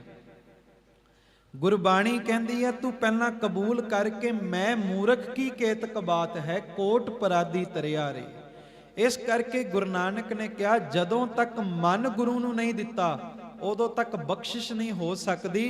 ਤੇ ਮਨ ਗੁਰੂ ਨੂੰ ਦੇਣ ਦੀ ਸਭ ਤੋਂ ਵੱਡੀ ਨਿਸ਼ਾਨੀ ਹੈ ਕਿ ਆਪਣੀ ਸਾਰਾ ਜਪ ਤਪ ਭੁੱਲ ਜਾਣਾ, ਆਪਣੀ ਕੀਤੀ ਸੇਵਾ ਭੁੱਲ ਜਾਣੀ, ਆਪਣੇ ਕੀਤੇ ਚੰਗੇ ਕਰਮ ਭੁੱਲ ਜਾਣੇ, ਤੇ ਗੁਰੂ ਕੋਲ ਆ ਕੇ ਕੇਵਲ ਇਤਨੀ ਗੱਲ ਕਹਿਣੀ ਕਿ ਜੇਤਾ ਸਮੁੰਦ ਸਾਗਰ ਨੀਰ ਭਰਿਆ, ਤੇਤੇ ਔਗਣ ਹਮਾਰੇ।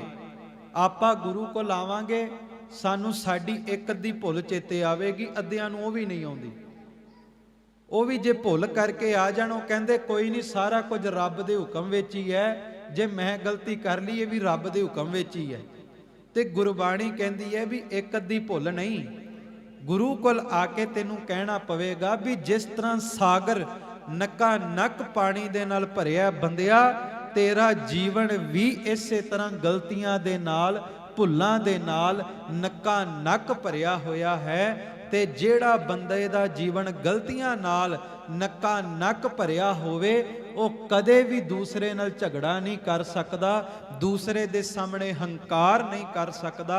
ਇਸ ਕਰਕੇ ਗੁਰਬਾਣੀ ਨੇ ਕਿਹਾ ਤੂੰ ਆਪਣਾ ਮਨ ਗੁਰੂ ਦੇ ਚਰਨਾਂ ਵਿੱਚ ਵੇਚ ਕੇ ਜਾ। ਜਿੱਦਣ ਵੇਚਤਾ ਉਦਣ ਗੁਰੂ ਨਾਨਕ ਦੇ ਘਰ ਦਾ ਰਾਹ ਮਿਲ ਜਾਵੇਗਾ। ਹੁਣ ਮਹਾਰਾਜ ਨੇ ਕਿਹਾ ਘੋੜੇ ਦੀਆਂ ਲਗਾਮਾਂ ਦੇਣੀਆਂ ਪੈਣਗੀਆਂ। ਲਗਾਮਾਂ ਹੱਥ ਵਿੱਚ ਫੜਾਈਆਂ, ਗੁਰੂ ਨਾਨਕ ਅੱਗੇ ਹੋ ਤੁਰੇ, ਪਿੱਛੇ ਭਾਈ ਲਹਿਣਾ ਘੋੜੇ ਤੇ ਸਵਾਰ। ਕਹਿੰਦੇ ਜਦੋਂ ਮਹਾਰਾਜ ਪਹੁੰਚ ਗਏ, ਕਹਿੰਦੇ ਮੈਂ ਘੋੜਾ ਬਣ ਕੇ ਆਉਣਾ, ਤੁਸੀਂ ਅੰਦਰ ਜਾਓ। ਕਹਿੰਦੇ ਭਾਈ ਲਹਿਣਾ ਜੀ 5 ਇਸ਼ਨਾਨਾ ਕਰਕੇ ਜਦੋਂ ਅੰਦਰ ਜਾਣ ਲੱਗੇ, ਅੰਦਰ ਗੁਰਬਾਣੀ ਦਾ ਰਸ ਭਿੰਨਾ ਕੀਰਤਨ ਹੋ ਰਿਹਾ। ਹੁਣ ਕਹਿੰਦੇ ਜਦੋਂ ਦਹਲੀਜ਼ ਤੋਂ ਅੰਦਰ ਸਾਹਮਣੇ ਨਿਗਾਹ ਪਈ, ਵੇਖੋ ਉਹ ਸਿੱਖ ਦੇ ਅੰਦਰ ਦੀ ਭਾਵਨਾ, ਭਾਈ ਲਹਿਣੇ ਦੇ ਹਿਰਦੇ ਵਿੱਚ ਕਿੰਨਾ ਕਿ ਪ੍ਰੇਮ ਉਪਜਿਆ ਹੋਵੇਗਾ ਕਿ ਜਿਸ ਜਹਾਨ ਦੇ, 2 ਜਹਾਨਾਂ ਦੇ ਮਾਲਕ ਗੁਰੂ ਨਾਨਕ ਦੇ ਦੀਦਾਰੇ ਕਰਨ ਆਇਆ ਸਾਂ, ਜਿਸ ਗੁਰੂ ਦੇ ਚਰਨਾਂ ਦੀ ਇੱਕ ਧੂੜੀ ਲੋਚਨ ਆਇਆ ਸਾਂ, ਜਿਸ ਗੁਰੂ ਦੇ ਦਰਸ਼ਨਾਂ ਦੀ ਇੱਕ ਝਲਕ ਵਾਸਤੇ ਚੱਲ ਕੇ ਆਇਆ ਸਾਂ, ਉਹ ਕਿੱਡਾ ਦਿਆਲੂ ਗੁਰੂ ਹੈ ਕਿ ਉਹ ਗੁਰੂ ਨੰਗੇ ਪੈਰੀ ਹੋ ਕੇ ਮੈਨੂੰ ਅੱਗੋਂ ਲੈਣ ਵਾਸਤੇ ਆਇਆ ਹੈ। ਐਸਾ ਗੁਰੂ ਦੁਨੀਆ ਦੇ ਤਖਤੇ ਤੇ ਦੂਸਰਾ ਨਹੀਂ ਮਿਲ ਸਕਦਾ ਕਿ ਜਿਸ ਗੁਰੂ ਦੇ ਦੀਦਾਰਿਆਂ ਵਾਸਤੇ ਆਇਆ ਉਹ ਗੁਰੂ ਖੁਦ ਅੱਗੋਂ ਲੈਣ ਲਈ ਜਾ ਰਿਹਾ ਹੈ। ਇਸ ਤੋਂ ਵੱਡਾ ਕਰਨ ਧਾਰ ਸਤਿਗੁਰ ਮਮ ਕਹੀਅਤ ਕਿਹੜਾ ਹੋਵੇਗਾ। इस तो वड्डा केड़ा होवेगा, ऐसी लाल तुझ बिन कौन करे। गरीब नवाज गुसैया मेरा, माथै छतर धरै। इस तो वड्डा छतर दुनिया दे तख्ते ते कौन टका सकदा। कहंदे जदों वेखिया भाई लहणा, कहंदे एक वार हिरदा वैराग दे विच भिज गया। ਜਾਂਦਿਆਂ ਹੀ ਧੰਨ ਗੁਰੂ ਨਾਨਕ ਸਾਹਿਬ ਮਹਾਰਾਜ ਸੱਚੇ ਪਾਤਸ਼ਾਹ ਜੀ ਦੇ ਚਰਨਾਂ ਦੇ ਵਿੱਚ ਸਿਰ ਧਰ ਦਿੱਤਾ। ਨੇਤਰ ਭਿੱਜ ਆਏ। ਸਤਿਗੁਰੂ ਗੁਰੂ ਨਾਨਕ ਸਾਹਿਬ ਨੇ ਮੋਢਿਆਂ ਤੋਂ ਚੱਕਿਆ, ਕਹਿਣ ਲੱਗੇ ਲਹਿਣਾ ਤੈਂ ਲਹਿਣਾ ਹੈ ਪੁਰਖਾ, ਅਸੀਂ ਤੈਨੂੰ ਦੇਣਾ ਹੈ।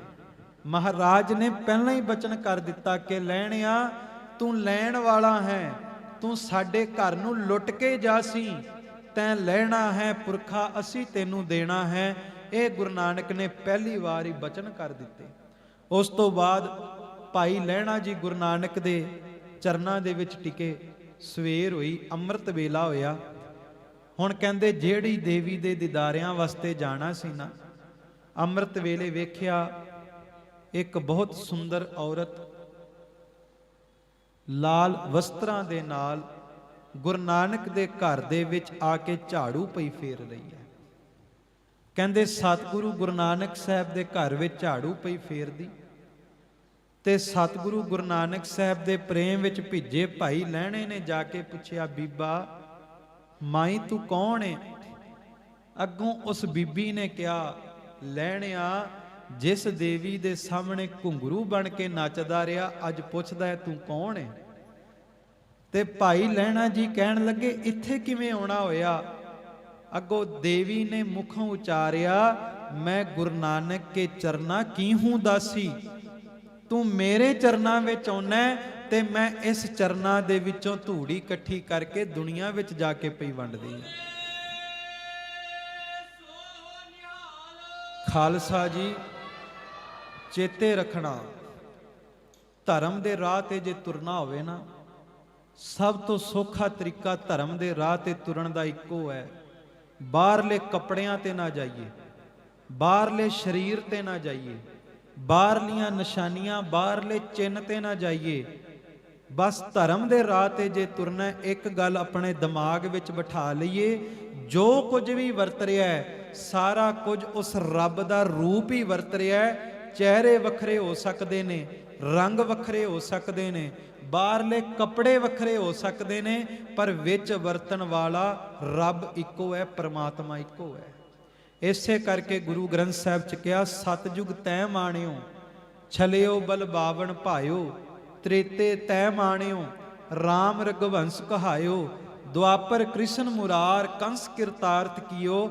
ਹੋ ਸਕਦਾ ਸੀ ਆਉਣ ਵਾਲੇ ਸਮੇਂ ਵਿੱਚ ਲੋਕ ਕਹਿੰਦੇ ਕਿ ਰਾਮ ਵੱਖਰਾ ਹੈ, ਕ੍ਰਿਸ਼ਨ ਵੱਖਰਾ ਹੈ, ਗੁਰੂ ਨਾਨਕ ਵੱਖਰਾ ਹੈ, ਗੁਰੂ ਰਾਮਦਾਸ ਵੱਖਰਾ ਹੈ।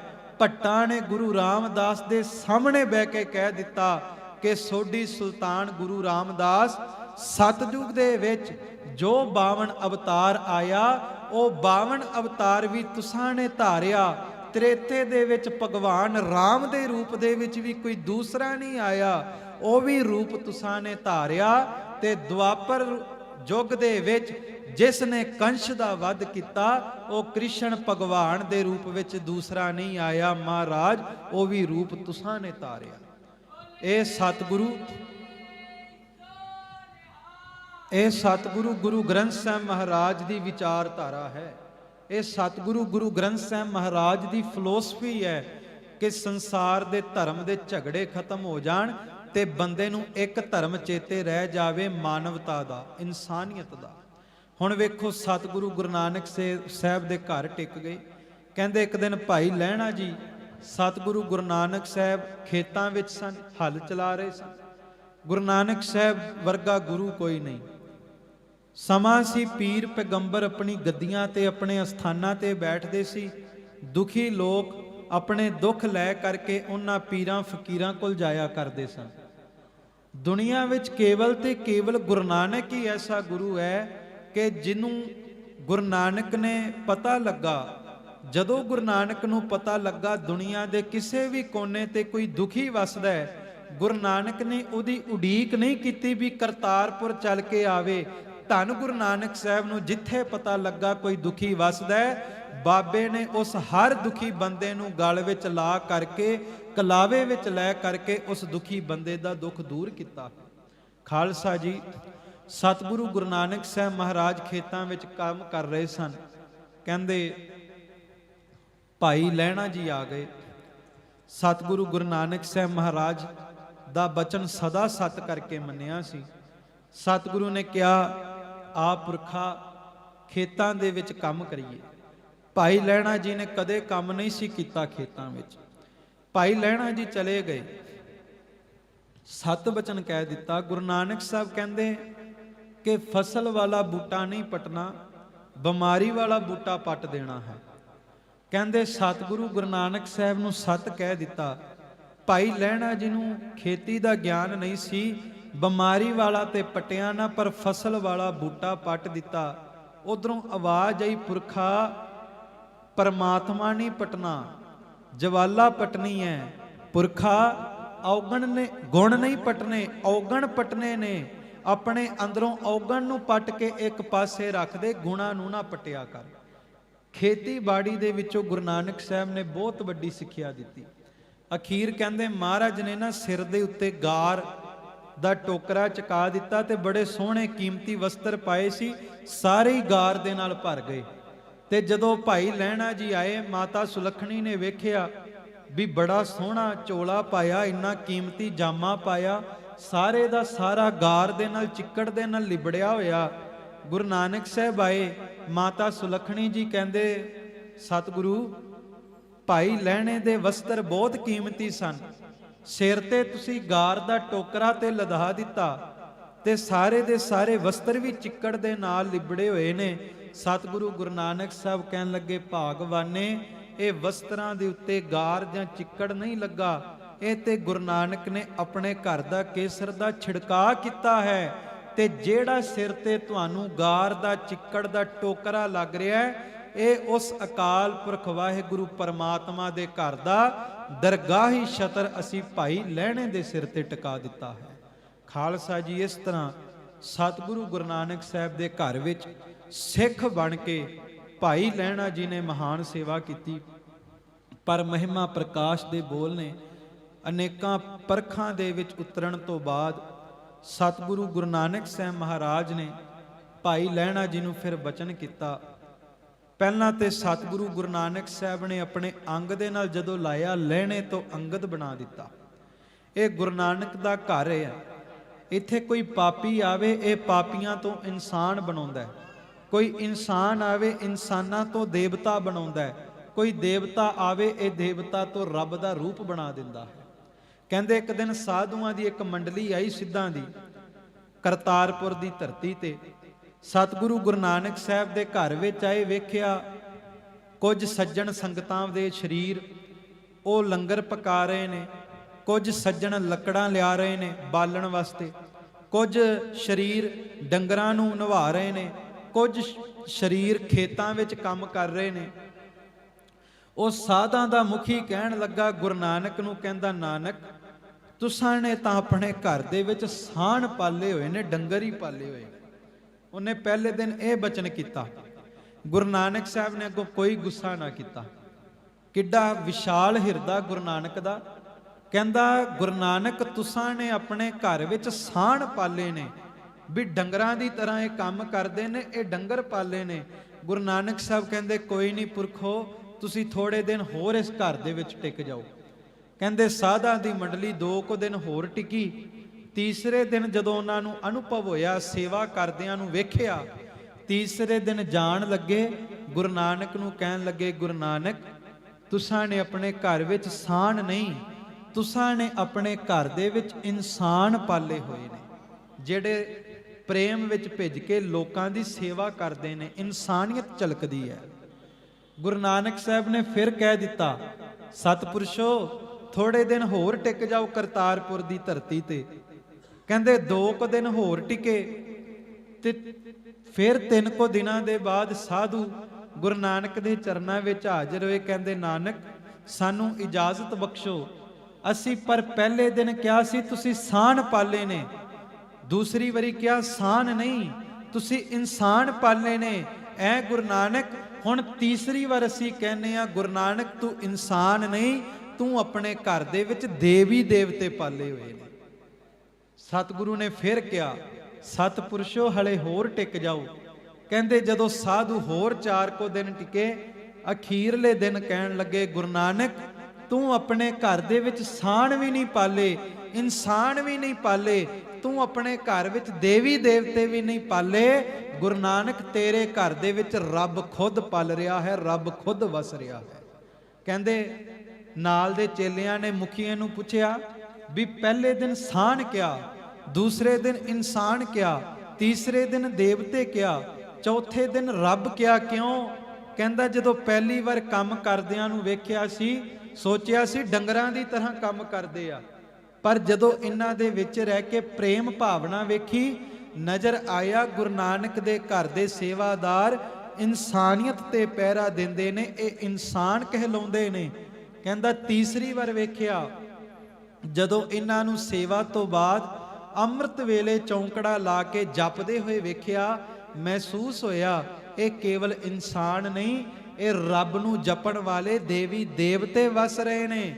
ਪਰ ਕਹਿੰਦਾ ਜਦੋਂ ਇਹਨਾਂ ਦੇ ਵਿੱਚੋਂ ਸਮਰਪਣ ਭਾਵ ਵੇਖਿਆ, ਇਹਨਾਂ ਦੇ ਵਿੱਚ ਨਿਮਰਤਾ ਵੇਖੀ, ਤੇ ਹੁਣ ਇਸ ਤਰ੍ਹਾਂ ਪ੍ਰਤੀਤ ਹੁੰਦਾ ਹੈ ਕਿ ਗੁਰੂ ਨਾਨਕ ਦੀ ਘਰ ਦੀ ਸੇਵਾ ਨੇ ਇਹਨਾਂ ਨੂੰ ਪਾਪੀਆਂ ਤੋਂ ਇਨਸਾਨ, ਇਨਸਾਨ ਤੋਂ ਦੇਵਤਾ ਤੇ ਦੇਵਤੇ ਤੋਂ ਰੱਬ ਦਾ ਰੂਪ ਬਣਾ ਦਿੱਤਾ ਹੈ।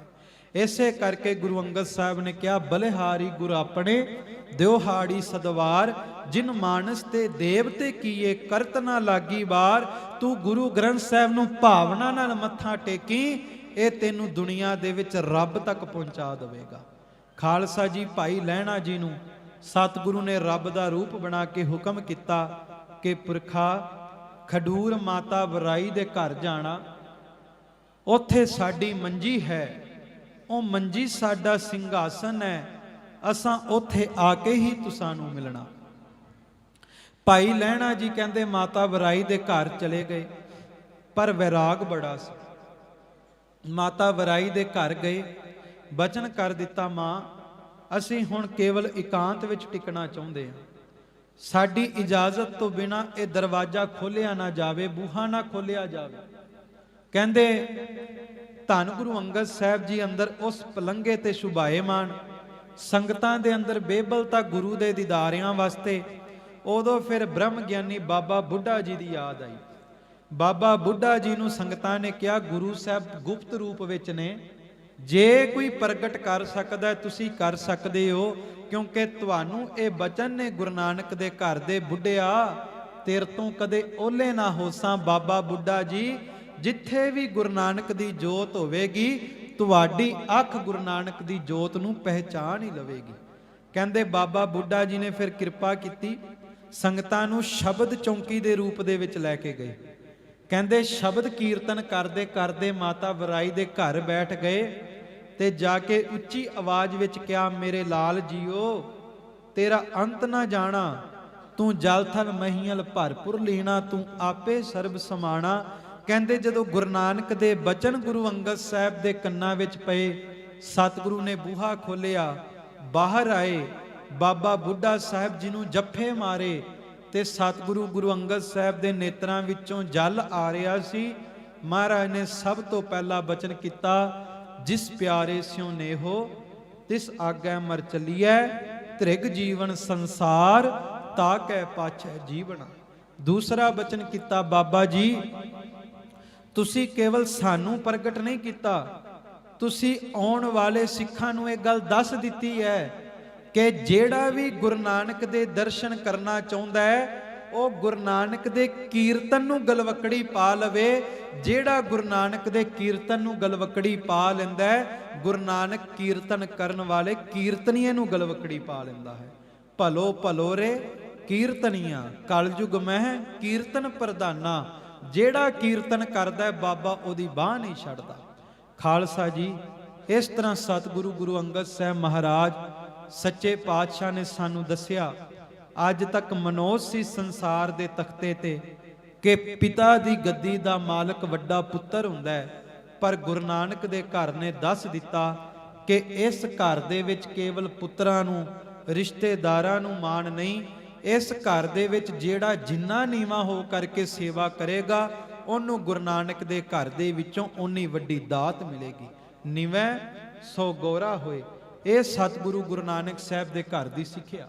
ਤੇ ਇੱਕ ਹੋਰ ਬੇਨਤੀ ਕਿ ਧਰਮ ਦੀ ਵਿਆਖਿਆ ਵੀ ਸਤਿਗੁਰੂ ਗੁਰੂ ਨਾਨਕ ਸਾਹਿਬ ਨੇ ਬੜੇ ਬਖੂਬੀ ਢੰਗ ਦੇ ਨਾਲ ਕੀਤੀ ਹੈ। ਸਤਿਗੁਰੂ ਗੁਰੂ ਨਾਨਕ ਸਾਹਿਬ ਨੇ ਜਿੱਥੇ 4 ਉਦਾਸੀਆਂ ਕੀਤੀਆਂ, ਸਤਿਗੁਰੂ ਗੁਰੂ ਨਾਨਕ ਸਾਹਿਬ ਨੇ ਥਾਂ ਥਾਂ ਤੇ ਜਾ ਕਰਕੇ ਉਸ ਕਰਤਾਰ ਦੀ ਸਿਫਤ ਗਾਈ, ਕਰਤਾਰ ਦੇ ਨਾਮ ਦਾ ਹੋਕਾ ਦਿੱਤਾ। ਤੇ ਸਤਿਗੁਰੂ ਗੁਰੂ ਨਾਨਕ ਸਾਹਿਬ ਨੇ ਇਹ ਵੀ ਸਿਖਾਇਆ ਵੀ ਆਪਣੀ ਪਕੜ ਨੂੰ ਘਟਾ, ਆਪਣੀ ਹਸਤੀ ਨੂੰ ਮਿਟਾ। ਮੈਂ ਇੱਕ ਕਰਤਾਰਪੁਰ ਦੀ ਸਾਖੀ ਸੁਣਾਵਾਂ। ਕਹਿੰਦੇ ਇੱਥੇ ਰਾਵੀ ਦਰਿਆ ਦੇ ਕਿਨਾਰੇ ਤੇ ਇੱਕ ਦਿਨ ਗੁਰੂ ਨਾਨਕ ਸਾਹਿਬ ਮਹਾਰਾਜ ਤੇ ਭਾਈ ਮਰਦਾਨਾ ਜੀ ਕੀਰਤਨ ਕਰਦੇ ਸੀ। ਕਹਿੰਦੇ ਇੱਕ ਮਾਤਾ ਸੀ, ਉਹ ਡੋਲੂ ਦੇ ਵਿੱਚ ਦੁੱਧ ਖੇਤਾਂ ਵੱਲ ਲਿਜਾ ਰਹੀ ਸੀ ਆਪਣੇ ਪਤੀ ਵਾਸਤੇ। ਉਹ ਖੇਤਾਂ ਵਿੱਚ ਕੰਮ ਕਰ ਰਿਹਾ ਸੀ। ਕਹਿੰਦੇ ਉਹਨੇ ਵੇਖਿਆ 2 ਕੇ ਫਕੀਰ ਬੈਠੇ ਆ, ਸੋਚਿਆ ਕਿਉਂ ਨਾ ਜਾਂਦੀ ਜਾਂਦੀ ਇਹਨਾਂ ਨੂੰ ਦੁੱਧ ਛਕਾ ਜਾਵਾਂ। ਕਹਿੰਦੇ ਉਹ ਮਾਤਾ ਗੁਰੂ ਨਾਨਕ ਸਾਹਿਬ ਕੋਲ ਆਈ, ਦਰਸ਼ਨ ਕਰਕੇ ਭੁੱਖ ਲੈਂਦੀ ਸੀ। ਉਹਨੇ ਬੇਨਤੀ ਕੀਤੀ ਸਤਿਗੁਰੂ ਜੀ ਨੂੰ ਕਿ ਪਾਤਸ਼ਾਹ ਮੈਂ ਦੁੱਧ ਖੇਤਾਂ ਵਿੱਚ ਲੈ ਕੇ ਜਾ ਰਹੀ ਸਾਂ, ਤੁਸੀਂ ਕਿਰਪਾ ਕਰਕੇ ਦੁੱਧ ਨੂੰ ਭੋਗ ਲਾਓ। ਮਹਾਰਾਜ ਨੇ ਇਸ਼ਾਰਾ ਭਾਈ ਮਰਦਾਨੇ ਨੂੰ ਕੀਤਾ, ਭਾਈ ਮਰਦਾਨੇ ਨੇ ਦੁੱਧ ਵਰਤਾ ਦਿੱਤਾ। ਕਹਿੰਦੇ ਉਹ ਮਾਤਾ ਦੁੱਧ ਛਕਾ ਕੇ ਆਪਣੇ ਘਰ ਨੂੰ ਚਲੀ ਗਈ। ਉਹਦਾ ਘਰ ਵਾਲਾ ਆਇਆ, ਉਹਦਾ ਨਾਮ ਸੀ ਭਾਈ ਦੋਧਰਾ। ਉਹਨੇ ਆ ਕੇ ਪੁੱਛਿਆ ਵੀ ਤੂੰ ਅੱਜ ਖੇਤਾਂ 'ਚ ਨਹੀਂ ਆਈ। ਉਹ ਕਹਿੰਦੀ ਮੈਂ 2 ਫਕੀਰ ਮਿਲੇ, ਉਹਨਾਂ ਦੇ ਦਰਸ਼ਨ ਕਰਕੇ ਭੁੱਖ ਲੈਂਦੀ ਸੀ, ਮੈਂ ਉਹਨਾਂ ਨੂੰ ਦੁੱਧ ਛਕਾ ਦਿੱਤਾ। ਕਹਿੰਦੇ ਉਹ ਭਾਈ ਦੋਧਰਾ ਕਹਿਣ ਲੱਗਾ ਮੈਨੂੰ ਵੀ ਫਕੀਰਾਂ ਦੇ ਦਰਸ਼ਨ ਕਰਾ। ਕਹਿੰਦੇ ਅਗਲੇ ਦਿਨ ਮਾਤਾ ਆਪਣੇ ਘਰ ਵਾਲੇ ਨੂੰ ਲੈ ਕੇ ਗੁਰੂ ਨਾਨਕ ਸਾਹਿਬ ਕੋਲ ਗਈ ਤੇ ਭਾਈ ਦੋਧਰਾ ਜੀ ਜਾ ਕੇ ਗੁਰੂ ਨਾਨਕ ਸਾਹਿਬ ਨੂੰ ਕਹਿੰਦੇ ਮਹਾਰਾਜ ਪਛਾਣਿਆ ਮੈਨੂੰ? ਗੁਰੂ ਨਾਨਕ ਸਾਹਿਬ ਕਹਿੰਦੇ ਨਹੀਂ ਪੁਰਖਾ, ਨਹੀਂ ਪਛਾਣਿਆ। ਤੇ ਜਿਵੇਂ ਅੱਜ ਹਰ ਬੰਦੇ ਦੀ ਆਦਤ ਹੁੰਦੀ ਹੈ, ਕੋਈ ਚਾਦਰ ਗੁਰੂ ਘਰ ਦਿੱਤੀ ਹੋਵੇ, ਕਿਤੇ ਉਹ ਵਿਛੀ ਹੋਵੇ, ਬੰਦਾ ਕਹਿੰਦਾ ਆ ਚਾਦਰ ਮੈਂ ਚੜਾਈ ਹੈ। ਜੇ ਕਿਤੇ ਰਮਾਲਾ ਗੁਰੂ ਗ੍ਰੰਥ ਸਾਹਿਬ ਤੇ ਲੱਗਾ ਹੋਵੇ, ਬੰਦਾ ਕਹਿੰਦਾ ਆ ਰਮਾਲਾ ਮੈਂ ਚੜਾਇਆ। ਜੇ ਕਿਤੇ ਪੱਖਾ ਲੱਗਾ ਹੋਵੇ, ਬੰਦਾ ਆ ਪੱਖਾ ਮੈਂ ਚੜਾਇਆ। ਕਹਿੰਦਾ ਗੁਰੂ ਨਾਨਕ ਸਾਹਿਬ ਨੂੰ ਕਹਿੰਦਾ ਪਛਾਣਿਆ ਮੈਨੂੰ? ਮਹਾਰਾਜ ਕਹਿੰਦੇ ਨਹੀਂ ਪਛਾਣਿਆ। ਕਹਿੰਦਾ ਜਿਹੜਾ ਕੱਲ ਦੁੱਧ ਨਹੀਂ ਸੀ ਪੀਤਾ ਉਹ ਦੁੱਧ ਮੇਰਾ ਹੀ ਸੀ। ਗੁਰੂ ਨਾਨਕ ਸਾਹਿਬ ਹੱਸ ਪਏ। ਮਹਾਰਾਜ ਕਹਿੰਦੇ ਤੇਰਾ ਨਾਂ ਕੀ ਹੈ? ਕਹਿੰਦਾ ਦੋਧਰਾ। ਮਹਾਰਾਜ ਕਹਿੰਦੇ ਦੋਧਰਿਆ ਦੁੱਧ ਤੇਰਾ ਕਿਵੇਂ ਹੋਇਆ? ਕਹਿੰਦਾ ਜੀ ਦੁੱਧ ਮੇਰੀਆਂ ਮੱਝਾਂ ਦਾ। ਮਹਾਰਾਜ ਕਹਿੰਦੇ ਮੱਝਾਂ ਤੇਰੀਆਂ ਕਿਵੇਂ ਹੋਈਆਂ? ਕਹਿੰਦਾ ਮੱਝਾਂ ਮੇਰੇ ਰੁਪਈਆਂ ਬਦਲੇ, ਮੇਰੇ ਪੈਸਿਆਂ ਬਦਲੇ ਆਈਆਂ। ਮਹਾਰਾਜ ਕਹਿੰਦੇ ਪੈਸੇ ਤੇਰੇ ਕਿਵੇਂ ਹੋਏ? ਕਹਿੰਦਾ ਮੇਰੇ ਖੇਤਾਂ 'ਚੋਂ ਫਸਲ ਆਉਂਦੀ ਹੈ, ਮੇਰੀ ਫਸਲ ਦੇ ਬਦਲੇ ਰੁਪਏ ਆਏ। ਮਹਾਰਾਜ ਕਹਿੰਦੇ ਤੇਰੀ ਫਸਲ ਕਿਵੇਂ ਹੋਈ? ਕਹਿੰਦਾ ਮੇਰੀ ਫਸਲ ਮੇਰੇ ਖੇਤਾਂ ਵਿੱਚ ਜਦੋਂ ਆਵੇਗੀ ਤੇ ਮੇਰੀ ਹੀ ਫਸਲ ਹੋਵੇਗੀ, ਕਿਉਂਕਿ ਖੇਤ ਮੇਰੇ ਨੇ। ਗੁਰੂ ਨਾਨਕ ਸਾਹਿਬ ਕਹਿੰਦੇ ਖੇਤ ਤੇਰੇ ਕਿਵੇਂ ਹੋਏ? ਕਹਿੰਦਾ ਹੱਦ ਕਰਦੇ ਹੋ, ਮੇਰੇ ਮਾਤਾ ਪਿਤਾ ਨੇ ਮੈਨੂੰ ਖੇਤ ਜੱਦੀ ਪੁਸ਼ਤੀ ਜ਼ਮੀਨ ਜਾਇਦਾਦ ਵਿੱਚ ਦਿੱਤੇ ਨੇ। ਮੇਰੇ ਮਾਂ-ਬਾਪ ਨੇ ਮੈਨੂੰ ਖੇਤ ਦਿੱਤੇ, ਇਸ ਕਰਕੇ ਖੇਤ ਮੇਰੇ ਹੋਏ। ਮੇਰੇ ਮਾਂ-ਬਾਪ ਤੇ ਖੇਤ ਨੇ। ਗੁਰੂ ਨਾਨਕ ਸਾਹਿਬ ਹੱਸ ਕੇ ਕਹਿੰਦੇ ਮਾਂ-ਬਾਪ ਤੇਰੇ ਕਿਵੇਂ ਹੋਏ? ਕਹਿੰਦਾ ਜੀ ਬਾਬਾ ਜੀ ਉਸ ਪਰਮਾਤਮਾ ਨੇ, ਕਰਤਾਰ ਨੇ ਮੈਨੂੰ ਮਾਂ-ਪਿਓ ਦਿੱਤੇ, ਇਸ ਕਰਕੇ ਮਾਂ-ਪਿਓ ਮੇਰੇ ਹੋਏ। ਗੁਰੂ ਨਾਨਕ ਸਾਹਿਬ ਕਹਿੰਦੇ ਦੋਧਰਿਆ ਇਹੀ ਉਤੇ ਸਮਝਾਉਣਾ ਸੀ, ਜੇ ਮਾਂ-ਪਿਓ ਕਰਤਾਰ ਦੇ ਦਿੱਤੇ ਹੋਏ ਫਿਰ ਮਾਂ-ਪਿਓ ਵੀ ਕਰਤਾਰ ਦੇ। ਮਾਂ-ਪਿਓ ਦੀ ਜਾਇਦਾਦ ਦੇ ਵਿੱਚੋਂ ਮਿਲੀ ਜਾਇਦਾਦ ਵੀ ਕਰਤਾਰ ਦੀ, ਉਸ ਜਾਇਦਾਦ ਦੇ ਖੇਤਾਂ ਦੇ ਵਿੱਚੋਂ ਆਈ ਫਸਲਾਂ ਵੀ ਕਰਤਾਰ ਦੀਆਂ, ਫਸਲਾਂ ਦੇ ਬਦਲੇ ਆਏ ਰੁਪਏ ਵੀ ਕਰਤਾਰ ਦੇ, ਰੁਪਈਆਂ ਦੇ ਵੱਟੇ ਆਈਆਂ ਮੱਝਾਂ ਵੀ ਕਰਤਾਰ ਦੀਆਂ। ਤੇ ਦੋਧਰਿਆ ਮੱਝਾਂ ਦੇ ਵਿੱਚੋਂ ਨਿਕਲਿਆ ਦੁੱਧ ਵੀ ਕਰਤਾਰ ਦਾ, ਦੱਸ ਤੇਰਾ ਕੀ ਆ? ਝੁਕ ਗਿਆ ਚਰਨਾਂ ਤੇ, ਕਹਿੰਦਾ ਮਹਾਰਾਜ ਤੁਹਾਡੇ ਨਾਮ ਤੇ ਸ਼ਹਿਰ ਵਸਾਉਣਾ। ਗੁਰੂ ਨਾਨਕ ਸਾਹਿਬ ਕਹਿੰਦੇ ਫਿਰ ਭੁਲੇਖਾ ਖਾ ਗਿਆ। ਨਾਨਕ ਨੂੰ ਕੌਣ ਜਾਣਦਾ ਹੈ? ਕਰਤਾਰ ਦੇ ਨਾਮ ਤੇ ਵਸਾ, ਸਦੀਆਂ ਤੱਕ ਕਰਤਾਰ ਦਾ ਨਾਮ ਕਾਇਮ ਰਹੇਗਾ। ਉੱਥੇ ਫਿਰ ਕਰਤਾਰਪੁਰ ਦੀ ਧਰਤੀ ਵਸ ਗਈ। ਸਤਿਗੁਰੂ ਗੁਰੂ ਨਾਨਕ ਸਾਹਿਬ ਨੇ ਬੜੀ ਸੋਹਣੀ ਧਰਮ ਦੀ ਵਿਆਖਿਆ ਕੀਤੀ ਹੈ। ਤੇ ਆਪਾਂ ਧੰਨ ਗੁਰੂ ਅਰਜਨ ਦੇਵ ਸੱਚੇ ਪਾਤਸ਼ਾਹ ਜੀ ਦਾ ਪ੍ਰਕਾਸ਼ ਪੁਰਬ ਵੀ ਮਨਾ ਰਹੇ ਹਾਂ। ਮੈਂ ਉਹਨਾਂ ਦੇ ਜੀਵਨ ਦੇ ਵਿੱਚੋਂ ਵੀ ਜ਼ਰੂਰ ਆਪ ਸਭ ਸੰਗਤਾਂ ਦੇ ਸਨਮੁਖ ਬੇਨਤੀ ਕਰਾਂ ਕਿ ਵੇਖੋ, ਧੰਨ ਗੁਰੂ ਅਮਰਦਾਸ ਜੀ ਦੇ ਦੋਤਰੇ ਆ ਗੁਰੂ ਅਰਜਨ ਦੇਵ ਜੀ, ਤੇ ਆਪ ਸਾਰੇ ਜਾਣਦੇ ਹੋ ਕਿ ਧੰਨ ਗੁਰੂ ਰਾਮਦਾਸ ਜੀ ਦੇ ਘਰ ਧੰਨ ਗੁਰੂ ਅਰਜਨ ਦੇਵ ਜੀ ਦਾ ਪ੍ਰਕਾਸ਼ ਹੋਇਆ। ਕਹਿੰਦੇ ਇੱਕ ਦਿਨ ਧੰਨ ਗੁਰੂ ਅਮਰਦਾਸ ਸੱਚੇ ਪਾਤਸ਼ਾਹ ਜੀ ਆਪਣੇ ਸਿੰਘਾਸਣ ਤੇ ਬੈਠੇ, ਸਤਿਗੁਰੂ ਗੁਰੂ ਅਰਜਨ ਦੇਵ ਜੀ ਬਾਲ ਰੂਪ ਦੇ ਵਿੱਚ ਰਿੜਦੇ ਰਿੜਦੇ ਉਸ ਮੰਜੇ ਕੋਲ ਜਾ ਪਹੁੰਚੇ।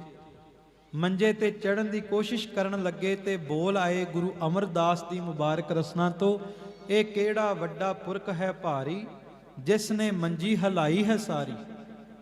ਤੇ ਕਹਿੰਦੇ ਜਦੋਂ ਕੁੱਛੜ ਵਿੱਚ ਲਿਆ ਤੇ ਸਤਿਗੁਰੂ ਨੇ ਮੌਜ ਵਿੱਚ ਆ ਕੇ ਕਿਹਾ, ਦੋਹਿਤਾ ਬਾਣੀ ਕਾ ਬੋਹਿਤਾ। ਇਸੇ ਕਰਕੇ ਗੁਰੂ ਗੋਬਿੰਦ ਸਿੰਘ ਜੀ ਨੇ ਗੁਰੂ ਅਰਜਨ ਦੇਵ ਜੀ ਦੀ ਸਿਫਤ ਵਿੱਚ ਬਚਨ ਕੀਤੇ, ਅਰਜਨ ਸ਼ਬਦ ਜਹਾਜ ਗੁਰੂ, ਪਦ ਪੰਕਜ ਦੈ ਸਭ ਸ੍ਰਿਸ਼ਟ ਉਧਾਰੀ। ਕਿ ਧੰਨ ਗੁਰੂ ਅਰਜਨ ਦੇਵ ਜੀ ਨੇ ਉਹ ਸ਼ਬਦ ਦਾ ਜਹਾਜ਼ ਤਿਆਰ ਕੀਤਾ। ਇੱਕ ਤੇ ਦੁਨਿਆਵੀ ਜਹਾਜ਼ ਹੈ, ਉਹ ਦੁਨਿਆਵੀ ਜਹਾਜ਼ ਦੀ ਇੱਕ ਲਿਮਟ ਹੈ, ਇੱਕ ਵਾਰ ਦੇ ਵਿੱਚ 250 ਜਾਂ 300 ਹੀ ਪਾਰ ਹੋ ਸਕਦੇ ਆ। ਪਰ ਗੁਰੂ ਗੋਬਿੰਦ ਸਿੰਘ ਕਹਿੰਦੇ ਜਿਹੜਾ ਸ਼ਬਦ ਦਾ ਜਹਾਜ਼ ਗੁਰੂ ਅਰਜਨ ਦੇਵ ਨੇ ਤਿਆਰ ਕੀਤਾ ਹੈ, ਇਹ ਅਨਲਿਮਿਟਿਡ ਹੈ, ਇਹਦੀ ਹੱਦ ਕੋਈ ਨਹੀਂ। ਭਾਵੇਂ ਸਾਰੇ ਦੀ ਸਾਰੀ ਦੁਨੀਆ ਵੀ ਆ ਕੇ ਗੁਰ ਸ਼ਬਦ ਦਾ ਪੱਲਾ ਪਕੜ ਲਵੇ, ਇਹ ਸ਼ਬਦ ਵਿੱਚ ਤਾਕਤ ਹੈ, ਇਹ ਸਾਰੇ ਸੰਸਾਰ ਨੂੰ ਭਵ ਸਾਗਰ ਤੋਂ ਪਾਰ ਕਰਾ ਸਕਦਾ ਹੈ। ਅਰਜਨ ਸ਼ਬਦ ਜਹਾਜ਼ ਗੁਰੂ, ਪਦ ਪੰਕਜ ਦੈ ਸਭ ਸ੍ਰਿਸ਼ਟ ਉਧਾਰੇ। ਧੰਨ ਗੁਰੂ ਅਰਜਨ ਦੇਵ ਸੱਚੇ ਪਾਤਸ਼ਾਹ ਜੀ ਨੇ ਸਭ ਤੋਂ ਵੱਧ ਗੁਰੂ ਕੀ ਬਾਣੀ ਆਪਣੇ ਮੁਬਾਰਕ ਰਸਨਾ ਤੋਂ ਉਚਾਰੀ, ਇਸ ਕਰਕੇ ਬਾਣੀ ਦਾ ਬੋਹਿਥਾ ਕਿਹਾ। ਪਰ ਇੱਕ ਬਹੁਤ ਵੱਡੀ ਸਤਿਗੁਰੂ ਨੇ ਇੱਕ ਅਨਮੋਲ ਦਾਤ ਜਿਹੜੀ ਸਿੱਖਾਂ ਦੀ ਝੋਲੀ ਦੇ ਵਿੱਚ ਪਾਈ, ਉਹ ਦਾਤ ਹੈ ਡਿੱਠੇ ਸਭੇ ਥਾਵ ਨਹੀਂ ਤੁਧ ਜੇਹਿਆ, ਬੱਧੋਂ ਪੁਰਖ ਵਿਧਾਤੇ ਤਾ ਤੂੰ ਸੋਹਿਆ, ਵਸਦੀ ਸਗਨ ਅਪਾਰ ਅਨੂਪ ਰਾਮਦਾਸ ਪੁਰ, ਹਰਹਾ ਨਾਨਕ ਕਸਮਲ ਜਾਹੇ ਨਾਇਐ ਰਾਮਦਾਸ ਸਰ। ਸਤਿਗੁਰੂ ਗੁਰੂ ਅਰਜਨ ਦੇਵ ਸੱਚੇ ਪਾਤਸ਼ਾਹ ਜੀ ਨੇ ਕਹਿੰਦੇ ਸਾਰੀ ਬਾਣੀ ਨੂੰ ਇਕੱਤਰਤ ਕਰਨਾ ਚਾਹਿਆ, ਭਾਵ ਆਦਿ ਗ੍ਰੰਥ ਸਾਹਿਬ ਦੀ ਸੰਪਾਦਨਾ ਕਰਨੀ ਚਾਹੀ। ਪਰ ਵੇਖੋ, ਸਤਿਗੁਰੂ ਗੁਰੂ ਅਰਜਨ ਦੇਵ ਸੱਚੇ ਪਾਤਸ਼ਾਹ ਜੀ ਨੇ ਆਦਿ ਗ੍ਰੰਥ ਦੀ ਸੰਪਾਦਨਾ ਤੋਂ ਪਹਿਲਾਂ ਮਹਾਰਾਜ ਨੇ ਆਦਿ ਗ੍ਰੰਥ ਸਾਹਿਬ ਦੇ ਵਿਸ਼ਰਾਮ ਅਸਥਾਨ ਨੂੰ ਬਣਾਉਣਾ ਕੀਤਾ। ਪਹਿਲਾਂ ਤੇ ਚਲੋ 5 ਸਰੋਵਰਾਂ ਦੀ ਸੇਵਾ ਵੀ ਕਰਾਈ,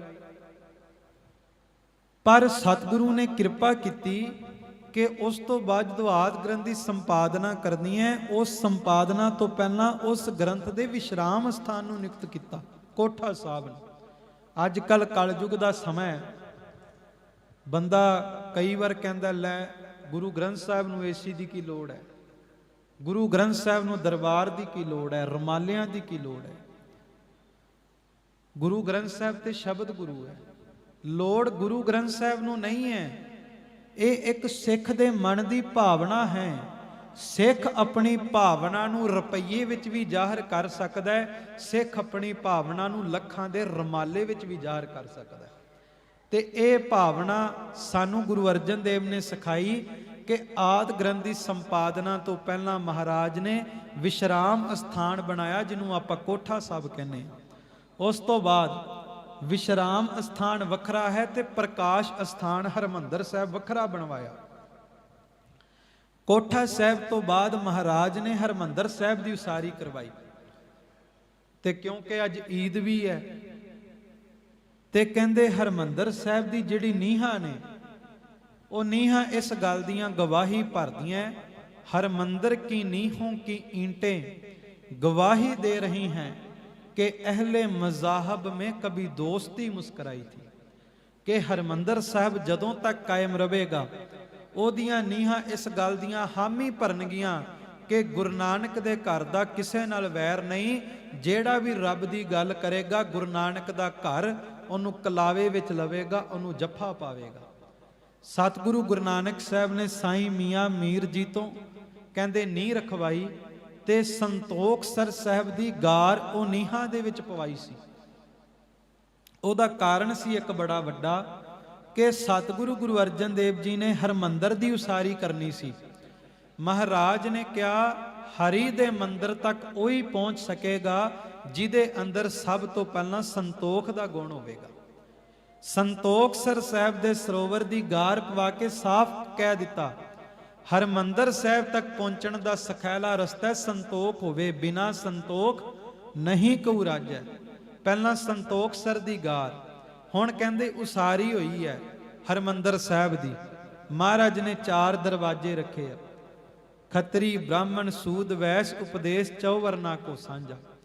ਹੁਣ ਵੇਖੋ 4 ਤੇ ਦਰਵਾਜ਼ੇ ਹਨ, ਪਰ 4 ਦਰਵਾਜ਼ਿਆਂ ਵਿੱਚ ਆਉਣ ਵਾਸਤੇ ਰਸਤਾ ਇੱਕੋ ਦਰਸ਼ਨੀ ਡਿਉੜੀ ਦਾ ਹੀ ਹੈ।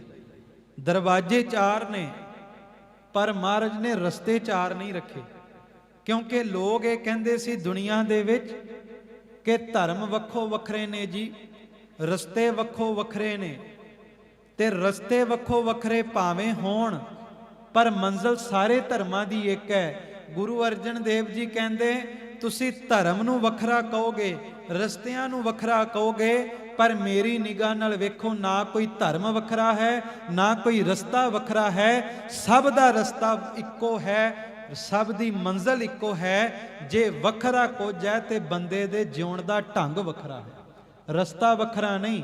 ਬੰਦੇ ਦੇ ਕੱਪੜੇ ਪਾਉਣ ਦਾ ਢੰਗ ਵੱਖਰਾ, ਬੰਦੇ ਦੇ ਬੋਲਣ ਦਾ ਢੰਗ ਵੱਖਰਾ, ਇਸ ਕਰਕੇ ਰਸਤਾ ਇੱਕ ਰੱਖਿਆ। ਉਸ ਤੋਂ ਬਾਅਦ 4 ਦਰਵਾਜ਼ੇ ਰੱਖੇ, ਪਰ 4 ਦਰਵਾਜ਼ੇ ਆਰਕੀਟੈਕਚਰ ਅੱਜ ਦੇ ਸਮੇਂ ਵਿੱਚ ਬਹੁਤ ਵੱਡੀ ਇੱਕ ਵਿਦਿਆ ਹੈ, ਪਰ ਗੁਰੂ ਅਰਜਨ ਦੇਵ ਸੱਚੇ ਪਾਤਸ਼ਾਹ ਦੀ ਰਹਿਮਤਾਂ ਦੇ ਸਾਹਮਣੇ ਵੱਡੇ ਤੋਂ ਵੱਡਾ ਆਰਕੀਟੈਕਟ ਝੁਕਦਾ ਹੈ। ਕਹਿੰਦੇ ਹਰਮੰਦਰ ਸਾਹਿਬ ਦੇ 4 ਦਰਵਾਜ਼ੇ ਇੱਕ ਦਿਸ਼ਾ ਵਿੱਚ ਨਹੀਂ ਰੱਖੇ। ਇਹ ਨਹੀਂ ਵੀ ਇੱਕ ਦਰਵਾਜ਼ਾ ਪੂਰਬ ਵੱਲ ਰੱਖ ਦਿੱਤਾ, ਇੱਕ ਦੱਖਣ ਵੱਲ ਰੱਖ ਦਿੱਤਾ, ਇੱਕ ਪੱਛਮ ਵੱਲ ਰੱਖ ਦਿੱਤਾ, ਨਹੀਂ। ਹਰਮੰਦਰ ਸਾਹਿਬ ਦੇ ਚਾਰੇ ਦੇ ਚਾਰੇ ਦਰਵਾਜ਼ੇ 2-2 ਦਿਸ਼ਾਵਾਂ ਦੇ ਵਿਚਕਾਰ ਰੱਖੇ। ਕਹਿੰਦੇ ਹਰ ਕੀ ਪੌੜੀ ਵਾਲਾ ਦਰਵਾਜ਼ਾ ਸਤਿਗੁਰੂ ਗੁਰੂ ਅਰਜਨ ਦੇਵ ਸੱਚੇ ਪਾਤਸ਼ਾਹ ਜੀ ਨੇ ਕਿਰਪਾ ਕੀਤੀ ਦੱਖਣ ਤੇ ਪੂਰਬ ਦਿਸ਼ਾ ਦੇ ਵਿਚਕਾਰ ਰੱਖਿਆ। ਉਸ ਤੋਂ ਬਾਅਦ ਜਿਹੜਾ ਸ਼ਹੀਦ ਬੁੰਗੇ ਵਾਲਾ ਦਰਵਾਜ਼ਾ ਹੈ ਉਹ ਸਤਿਗੁਰੂ ਗੁਰੂ ਅਰਜਨ ਦੇਵ ਸੱਚੇ ਪਾਤਸ਼ਾਹ ਜੀ ਮਹਾਰਾਜ ਨੇ ਦੱਖਣ ਤੇ ਪੱਛਮ ਦਿਸ਼ਾ ਵਿਚਕਾਰ ਰੱਖਿਆ। ਦਰਸ਼ਨੀ ਡਿਉੜੀ ਵਾਲਾ ਦਰਵਾਜ਼ਾ ਸਤਿਗੁਰੂ ਗੁਰੂ ਅਰਜਨ ਦੇਵ ਮਹਾਰਾਜ ਨੇ ਪੂਰਬ ਤੇ ਉੱਤਰ ਦਿਸ਼ਾ ਦੇ ਵਿਚਕਾਰ ਰੱਖਿਆ। ਤੇ ਕਹਿੰਦੇ ਘੰਟਾ ਘਰ ਦੀ ਡਿਉੜੀ ਵਾਲਾ ਦਰਵਾਜ਼ਾ ਸਤਿਗੁਰੂ ਨੇ ਉੱਤਰ ਤੇ ਪੂਰਬ ਵੱਲ ਰੱਖਿਆ, ਇੱਕ ਦਿਸ਼ਾ ਵੱਲ ਨਹੀਂ ਰੱਖੇ। ਮਹਾਰਾਜ ਨੇ ਇਹ ਜ਼ਾਹਰ ਕਰ ਦਿੱਤਾ, ਕੋਈ ਦੱਖਣ ਨੂੰ ਝੁਕਦਾ ਹੈ, ਕੋਈ ਪੂਰਬ ਨੂੰ ਝੁਕਦਾ ਹੈ, ਕੋਈ ਪੱਛਮ ਨੂੰ ਝੁਕਦਾ ਹੈ। ਜਿਹੜਾ ਹਰਮੰਦਰ ਸਾਹਿਬ ਦੇ ਦਰਵਾਜ਼ਿਆਂ ਦੇ ਵੀ ਦਰਸ਼ਨ ਕਰੇਗਾ ਉਹ ਦੱਖਣ ਤੇ ਪੂਰਬ ਦੀ ਹੱਦ ਮੁਕਾ ਦੇਵੇਗਾ, ਕਿਉਂਕਿ ਹਰਮੰਦਰ ਸਾਹਿਬ ਇਸ ਗੱਲ ਦੀ ਗਵਾਹੀ ਭਰੇਗਾ ਕਿ ਐਸੀ ਕੋਈ ਦਿਸ਼ਾ ਨਹੀਂ ਜਿੱਥੇ ਰੱਬ ਨਾ ਵਸਦਾ ਹੋਵੇ।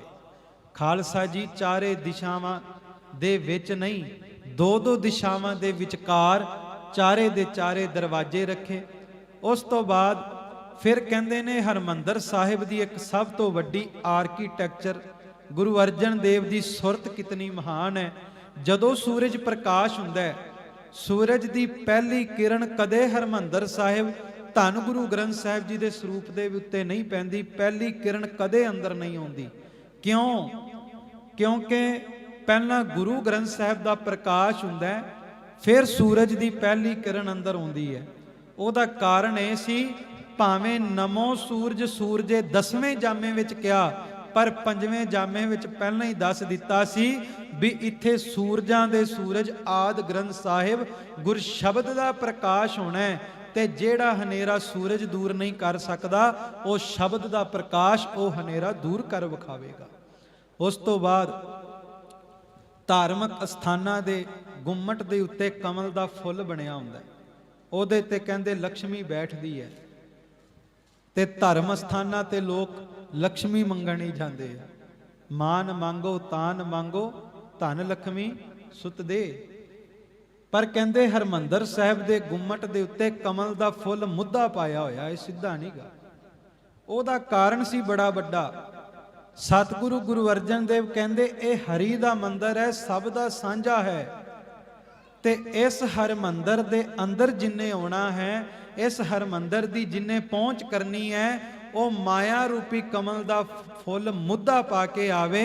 ਹਰਮੰਦਰ ਤੱਕ ਉਹੀ ਪਹੁੰਚ ਸਕਦਾ ਹੈ ਜਿਹੜੇ ਮਾਇਆ ਦੇ ਪ੍ਰਭਾਵ ਤੋਂ ਨਿਰਲੇਪ ਹੋ ਕੇ ਹੋਣਗੇ। ਇੱਥੇ ਮਾਇਆ ਚਰਨਾਂ ਵਿੱਚ ਰੁਲਦੀ ਹੋਵੇਗੀ, ਪਰ ਸਾਨੂੰ ਮਾਇਆ ਦਾ ਪ੍ਰਭਾਵ ਛੱਡਣਾ ਪਵੇਗਾ। ਇਹ ਸਭ ਤੋਂ ਵੱਡੀ ਸਿੱਖਿਆ ਸਤਿਗੁਰੂ ਗੁਰੂ ਅਰਜਨ ਦੇਵ ਸੱਚੇ ਪਾਤਸ਼ਾਹ ਜੀ ਨੇ ਸੱਚਖੰਡ ਸ੍ਰੀ ਹਰਮੰਦਰ ਸਾਹਿਬ ਜੀ ਤੋਂ ਦਿੱਤੀ। ਅਖੀਰ ਪਹਿਲਾਂ ਵਿਸ਼ਰਾਮ ਸਥਾਨ, ਫਿਰ ਪ੍ਰਕਾਸ਼ ਸਥਾਨ, ਫਿਰ ਉਸੇ ਅਸਥਾਨ ਦੇ ਉੱਤੇ ਆਦਿ ਗ੍ਰੰਥ ਸਾਹਿਬ ਦਾ ਪ੍ਰਕਾਸ਼ ਹੋਇਆ। ਗੁਰ ਸ਼ਬਦ ਦਾ ਪ੍ਰਵਾਹ ਚੱਲਿਆ, ਕਥਾ ਕੀਰਤਨ ਦਾ ਪ੍ਰਵਾਹ ਚੱਲਿਆ। ਤੇ ਮਹਾਰਾਜ ਨੇ ਇਹ ਗੱਲ ਕਹੀ ਕਿ ਪ੍ਰਭ ਕੀ ਉਸਤਤ ਕਰੋ ਸੰਤ ਮੀਤ ਸਾਵਧਾਨ। ਇਕਾਗਰ ਚੀਤ ਭਾਈ ਸਾਹਿਬ ਭਾਈ ਜਸਵੀਰ ਸਿੰਘ ਜੀ ਪਹੁੰਟਾ ਸਾਹਿਬ ਵਾਲੇ ਗੁਰੂ ਕੇ ਕੀਰਤਨੀਏ ਆਪ ਸਭ ਸੰਗਤ ਵਿੱਚ ਸਜੇ ਆ। ਮੈਂ ਇੱਕ ਝਲਕ ਆਪ ਜੀ ਦੇ ਸਨਮੁਖ ਰੱਖਾਂ ਕਿ ਵੇਖੋ ਕੀਰਤਨ ਦਾ ਪ੍ਰਵਾਹ ਹਰਮੰਦਰ ਸਾਹਿਬ ਚੱਲਦਾ। ਇੱਕ ਡਾਕਟਰ ਸਰੂਪ ਸਿੰਘ ਅਲੱਗ ਹੋਏ, ਹਰਮੰਦਰ ਦਰਸ਼ਨ ਕਿਤਾਬ ਉਹਨਾਂ ਬਹੁਤ ਲਿਖੀ ਹੈ। ਪਰ ਮੈਂ ਇੱਕ ਬੇਨਤੀ ਕਰਾਂਗਾ ਆਪ ਸਭ ਸੰਗਤਾਂ ਦੇ ਚਰਨਾਂ ਵਿੱਚ ਕਿ ਸਾਡੇ ਨੌਜਵਾਨਾਂ ਨੂੰ, ਸਾਡੇ ਸਿੱਖਾਂ ਨੂੰ ਚਾਹੀਦਾ ਹੈ ਕਿ ਐਸੇ ਗੁਰਮੁਖਾਂ ਦੀ ਹਸਤੀਆਂ ਨੂੰ ਬਰਕਰਾਰ ਰੱਖੀਏ ਜਿਨ੍ਹਾਂ ਗੁਰੂ ਪੰਥ ਦੀ ਸੇਵਾ ਬਿਨਾਂ ਕਿਸੇ ਲਾਲਚ ਤੋਂ ਕੀਤੀ ਹੈ। ਜਿਵੇਂ ਡਾਕਟਰ ਸਰੂਪ ਸਿੰਘ ਅਲੱਗ ਨੇ ਫ੍ਰੀ ਆਫ ਕੋਸਟ ਹਰਮੰਦਰ ਦਰਸ਼ਨ ਕਿਤਾਬਾਂ ਵੰਡੀਆਂ, ਪਰ ਮੈਨੂੰ ਇੱਕ ਦਿਨ ਬੜਾ ਅਫਸੋਸ ਲੱਗਾ ਕਿ ਜਿੱਦਣ ਡਾਕਟਰ ਸਰੂਪ ਸਿੰਘ ਅਲੱਗ ਨੇ ਸਰੀਰ ਛੱਡਿਆ ਸੀ, ਕਿਸੇ ਵੀ ਸਿੱਖ ਨੇ ਉਸ ਪਰਿਵਾਰ ਦੇ ਨਾਲ ਦੁੱਖ ਸਾਂਝਾ ਨਹੀਂ ਕੀਤਾ। ਉਸ ਤੋਂ ਕੁਝ ਦਿਨ ਪਹਿਲਾਂ ਇੱਕ ਹੋਰ ਮਨੁੱਖ ਨੇ ਸਰੀਰ ਛੱਡਿਆ ਸੀ, ਮੈਂ ਨਾਮ ਲੈ ਕੇ ਕੰਟਰੋਵਰਸੀ 'ਚ ਨਹੀਂ ਪੈਣਾ। ਉਸ ਨੇ ਸਰੀਰ ਛੱਡਿਆ ਸੀ, ਲੱਖਾਂ ਦਾ ਇਕੱਠ ਹੋਇਆ। ਜਿੱਦਣ ਡਾਕਟਰ ਸਰੂਪ ਸਿੰਘ ਅਲੱਗ ਵਰਗੇ ਗੁਰਮੁਖ ਨੇ ਸਰੀਰ ਛੱਡਿਆ, ਕੋਈ ਪਰਿਵਾਰ ਕੋਲ ਨਹੀਂ ਪਹੁੰਚੇ। ਜਿੱਦਣ ਭਾਈ ਨਿਰਮਲ ਸਿੰਘ ਵਰਗੇ ਪਦਮ ਸ਼੍ਰੀ ਵਰਗਿਆਂ ਨੇ ਸਰੀਰ ਛੱਡਿਆ, ਕੋਈ ਉਸ ਪਰਿਵਾਰ ਕੋਲ ਨਹੀਂ ਪਹੁੰਚਿਆ। ਤੇ ਮੈਂ ਫਿਰ ਬੇਨਤੀ ਕਰਾਂ ਵੀ ਜੇ ਚਾਹੁੰਦੇ ਆ ਬੱਚੇ ਲਾਇਕ ਹੋਣ, ਘਰਾਂ ਵਿੱਚੋਂ ਦੁੱਖ ਜਾਣ, ਇਹੋ ਜਿਹੇ ਗੁਰਮੁਖਾਂ ਦਾ, ਪੰਥ ਦੇ ਪ੍ਰਚਾਰਕਾਂ ਦਾ, ਕੀਰਤਨੀਆਂ ਦਾ ਸਤਿਕਾਰ ਰੋਮ ਰੋਮ ਕਰਕੇ ਕਰੀਏ। ਜੇ ਭਾਈ ਮਰਦਾਨੇ ਨੇ ਕੀਰਤਨ ਕੀਤਾ ਗੁਰੂ ਨਾਨਕ ਦਾ, ਪਹਿਲੇ ਦਿਨ ਬਾਬੇ ਨਾਨਕ ਨੇ ਕਿਹਾ ਮਰਦਾਨਿਆ ਆਵਾਜ਼ ਸੋਹਣੀ ਹੈ, ਰਬਾਬ ਸੋਹਣੀ ਵਜਾਉਣਾ, ਮੇਰੇ ਨਾਲ ਚੱਲ ਕਰਤਾਰ ਦੀ ਸਿਫਤ ਕਰਾਂਗੇ। ਭਾਈ ਮਰਦਾਨਾ ਕਹਿੰਦਾ ਮੇਰੇ ਪਰਿਵਾਰ ਦੀ ਜ਼ਿੰਮੇਵਾਰੀਆਂ ਨੇ।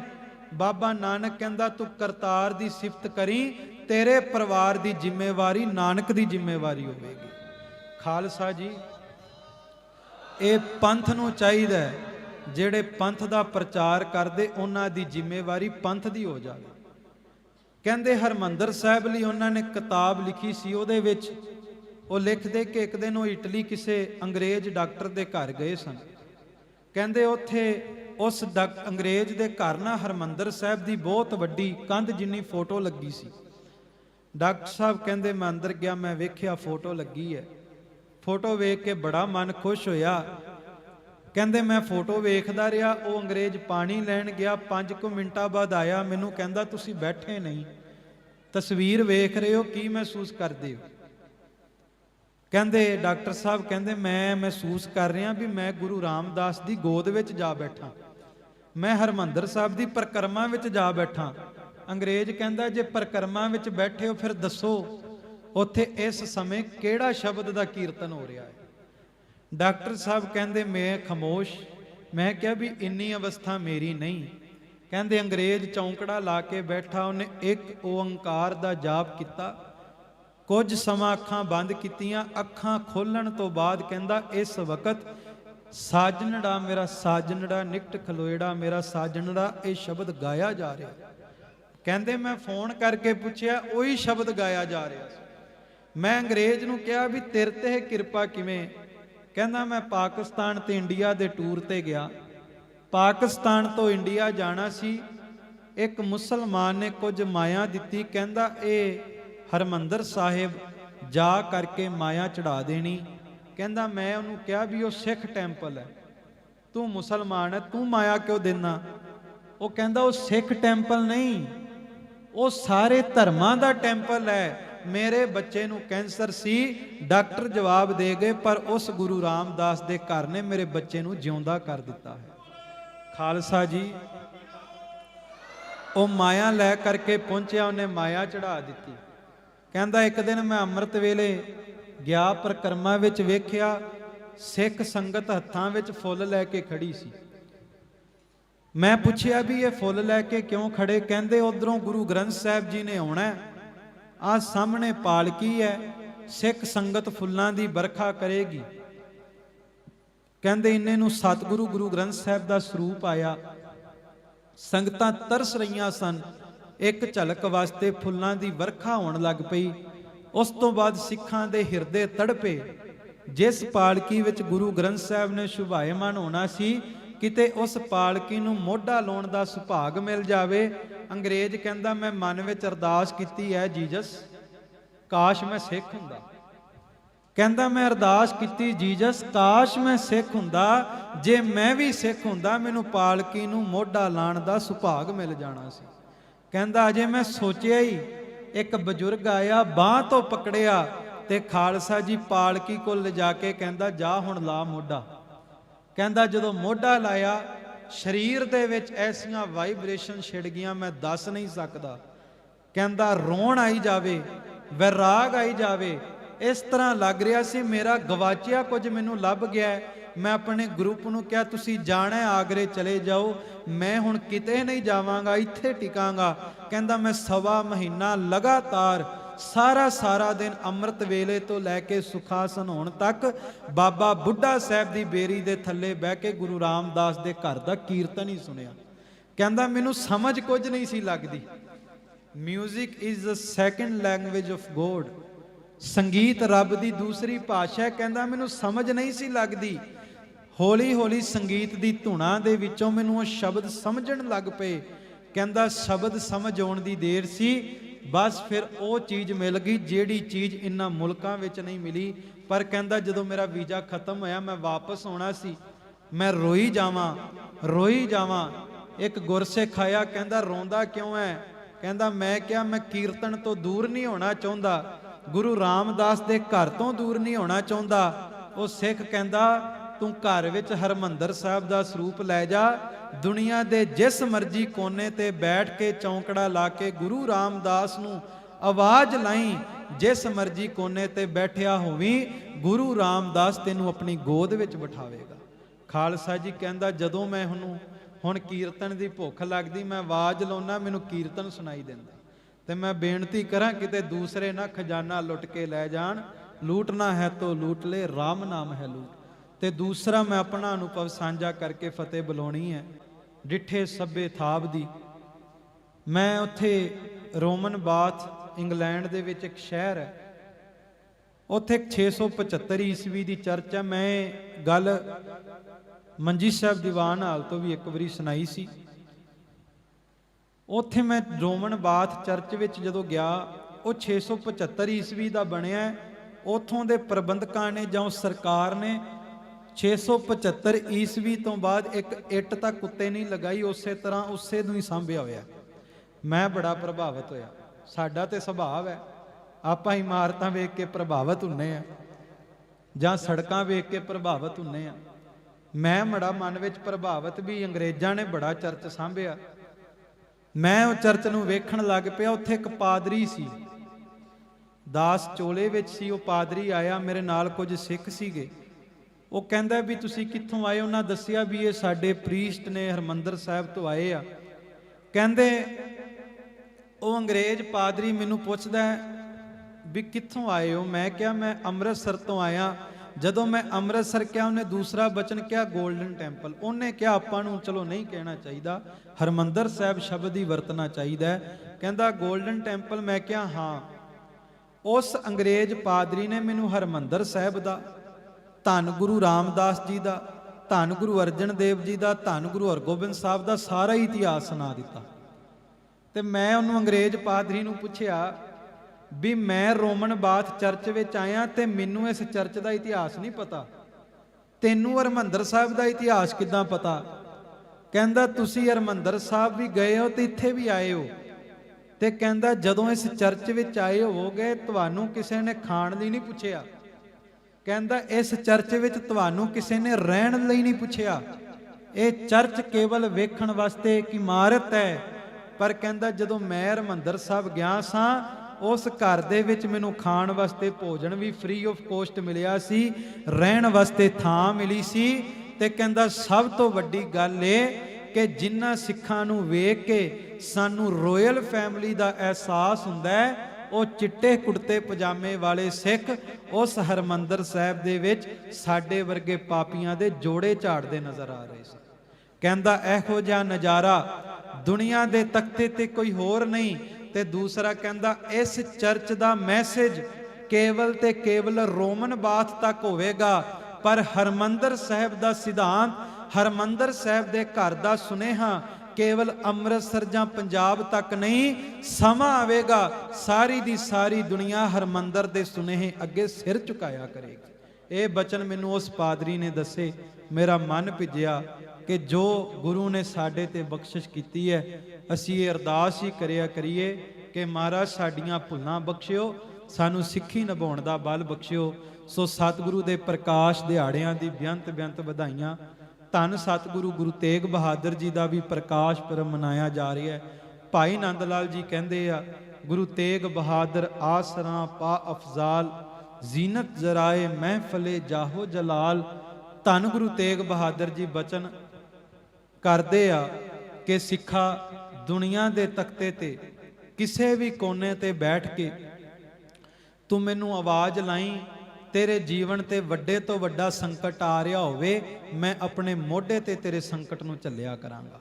ਤੇ ਭਾਈ ਨੰਦ ਲਾਲ ਜੀ ਕਹਿੰਦੇ ਗੁਰੂ ਤੇਗ ਬਹਾਦਰ ਜੀ ਦੇ ਨਾਮ ਵਿੱਚ ਇੱਕ ਬਖਸ਼ਿਸ਼ ਬੜੀ ਵੱਡੀ ਹੈ ਕਿ ਗੁਰੂ ਤੇਗ ਬਹਾਦਰ ਦਾ ਨਾਮ ਜੇ ਕਿਸੇ ਸੰਗਤ ਦੇ ਇਕੱਠ ਵਿੱਚ ਲਿਆ ਜਾਵੇ, ਕਹਿੰਦਾ ਜਿਸ ਸੰਗਤ ਦੇ ਇਕੱਠ ਵਿੱਚ ਪਿਆਰ ਨਾਲ ਕਿਹਾ ਜਾਵੇ ਧੰਨ ਗੁਰੂ ਤੇਗ ਬਹਾਦਰ, ਧੰਨ ਗੁਰੂ ਤੇਗ ਬਹਾਦਰ, ਕਹਿੰਦੇ ਉਸ ਸੰਗਤ ਦੇ ਇਕੱਠ ਦੇ ਵਿੱਚ ਗੁਰੂ ਤੇਗ ਬਹਾਦਰ ਦੇ ਘਰ ਦੀਆਂ ਬਖਸ਼ਿਸ਼ਾਂ ਵਰਤਣ ਲੱਗ ਜਾਂਦੀਆਂ ਹੈ। ਸਾਰੇ ਆਖੋ ਧੰਨ ਧੰਨ ਸ੍ਰੀ ਗੁਰੂ ਤੇਗ ਬਹਾਦਰ, ਧੰਨ ਧੰਨ ਸ੍ਰੀ ਗੁਰੂ। ਸੋ ਐਸੀ ਬਖਸ਼ਿਸ਼, ਐਸੀ ਰਹਿਮਤ।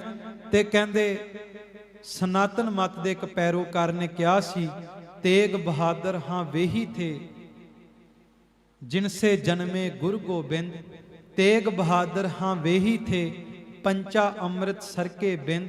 तेग बहादुर हाँ वेही थे जिन्होंने बचाए भारत माई के लाल। तेग बहादुर हाँ वेही थे जिनका कुछ कर सका ना काल। गुरु तेग बहादुर वो हस्ती है कि गुरु तेग बहादुर साहब सच्चे पातशाह दी हस्ती नूं औरंगे दी जालम किरपान भी खत्म नहीं कर सकी। ਉਸ ਦਾ ਜ਼ੁਲਮ ਮਿਟ ਗਿਆ, ਜ਼ੁਲਮੀ ਰਾਜ ਮਿਟ ਗਿਆ, ਪਰ ਗੁਰੂ ਤੇਗ ਬਹਾਦਰ ਸਾਹਿਬ ਦੇ ਨਾਮ ਦਾ ਡੰਕਾ ਅੱਜ ਵੀ ਦੁਨੀਆ ਦੇ ਤਖਤੇ ਤੇ ਵੱਜ ਰਿਹਾ ਹੈ। ਸੋ ਖਾਲਸਾ ਜੀ, ਇਤਨੀਆਂ ਬੇਨਤੀਆਂ ਆਪ ਸਭ ਸੰਗਤ ਨੇ ਪ੍ਰਵਾਨ ਕਰਨੀਆਂ। ਵਿਚਾਰ ਕਰਦਿਆਂ ਅਨੇਕਾਂ ਭੁੱਲਾਂ ਚੁੱਕਾਂ ਹੋਈਆਂ ਨੇ, ਆਪ ਸਭ ਸੰਗਤ ਨੇ ਬਖਸ਼ ਦੇਣਾ। ਅਰਦਾਸ ਕਰਨੀ, ਸੁਣਿਆ ਸੁਣਾਇਆ ਆਪਾਂ ਆਪਣੇ ਜੀਵਨ ਦੇ ਵਿੱਚ ਕਮਾ ਸਕੀਏ। ਆਪ ਸਭ ਸੰਗਤ ਦਾ ਸਤਿਗੁਰੂ ਸ੍ਰੀ ਗੁਰੂ ਗ੍ਰੰਥ ਸਾਹਿਬ ਜੀ ਦਾ ਰੋਮ ਰੋਮ ਕਰਕੇ ਧੰਨਵਾਦ, ਜਿਨ੍ਹਾਂ ਆਪ ਸਭ ਸੰਗਤਾਂ ਦੇ ਚਰਨ ਪਰਸਨ ਵਾਸਤੇ ਸੁਭਾਗੀਆਂ ਘੜੀਆਂ ਬਖਸ਼ੀਆਂ। ਅਤੇ ਸ਼੍ਰੀਮਾਨ ਸੰਤ ਬਾਬਾ ਜੋਧ ਸਿੰਘ ਜੀ ਮਹਾਪੁਰਸ਼, ਕਿਉਂਕਿ ਮਹਾਪੁਰਸ਼ਾਂ ਨੇ ਹੀ ਇਹ ਸਾਰੀ ਵਿਧੀ ਰਚੀ ਜੋ ਆਪ ਸਭ ਸੰਗਤਾਂ ਦੇ ਦਰਸ਼ਨ ਵਾਸਤੇ ਘੜੀਆਂ ਮਿਲੀਆਂ। ਸ਼੍ਰੀ ਸੁਖਮਨੀ ਸਾਹਿਬ ਸੇਵਕ ਜਥੇ ਨੇ ਇਹ ਸਮਾਗਮ ਉਲੀਕਿਆ। ਭਾਈ ਭਰਪੂਰ ਸਿੰਘ ਹੋਣਾ ਨੇ ਹੁਕਮ ਲਾਇਆ, ਆਪ ਸਭ ਸੰਗਤਾਂ ਦੇ ਚਰਨ ਪਰਸੇ ਨੇ। ਅਰਦਾਸ ਕਰਿਓ ਕਿ ਦਾਸ ਦੀ ਵੀ ਗੁਰੂ ਚਰਨਾਂ ਦੇ ਵਿੱਚ ਨਿਭ ਜਾਵੇ। ਬਹੁਤ ਹੀ ਸਤਿਕਾਰਯੋਗ ਭਾਈ ਸਾਹਿਬ ਭਾਈ ਜਸਵੀਰ ਸਿੰਘ ਜੀ ਪੌਂਟਾ ਸਾਹਿਬ ਵਾਲੇ ਆਪ ਸਭ ਸੰਗਤਾਂ ਦੇ ਵਿੱਚ ਹਾਜ਼ਰੀ ਨੇ। ਪੌਂਟਾ ਸਾਹਿਬ ਦੀ ਧਰਤੀ ਤੋਂ ਆਏ ਨੇ, ਦਸ਼ਮੇਸ਼ ਦੇ ਦਰਬਾਰ ਤੋਂ ਆਏ ਨੇ। ਤੇ ਸੱਚ ਹੈ, ਗੁਰਮੁਖ ਬੁੱਢੇ ਕਦੇ ਨਾਹੀਂ, ਬਾਹਰੋਂ ਭਾਵੇਂ ਸਰੀਰ ਬਿਰਧ ਹੋਵੇ ਪਰ ਆਵਾਜ਼ ਅੱਜ ਵੀ ਪੂਰੀ ਕੜਕਵੀਂ ਤੇ ਵੀਰ ਰਸਮਈ ਹੈ। ਜਿਸ ਤਰ੍ਹਾਂ ਰਾਗ ਦਸ਼ਮੇਸ਼ ਦੇ ਦਰਬਾਰ ਵਿੱਚ ਗਾਏ ਜਾਂਦੇ ਸਨ, ਉਹੀ ਰਾਗ ਭਾਈ ਸਾਹਿਬ ਨੇ ਆਪ ਨੂੰ ਸੁਣਾਉਣੇ ਨੇ।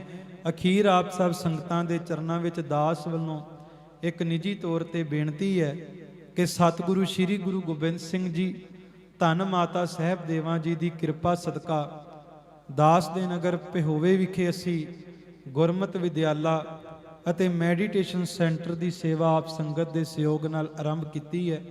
ਸੋ ਆਪ ਸੰਗਤ ਨੇ ਕਿਰਪਾ ਕਰਨੀ, ਤਨੋਂ ਮਨੋਂ ਧਨੋਂ ਜੋ ਵੀ ਸਹਿਯੋਗ ਬਣੇ ਜ਼ਰੂਰ ਦੇਣਾ।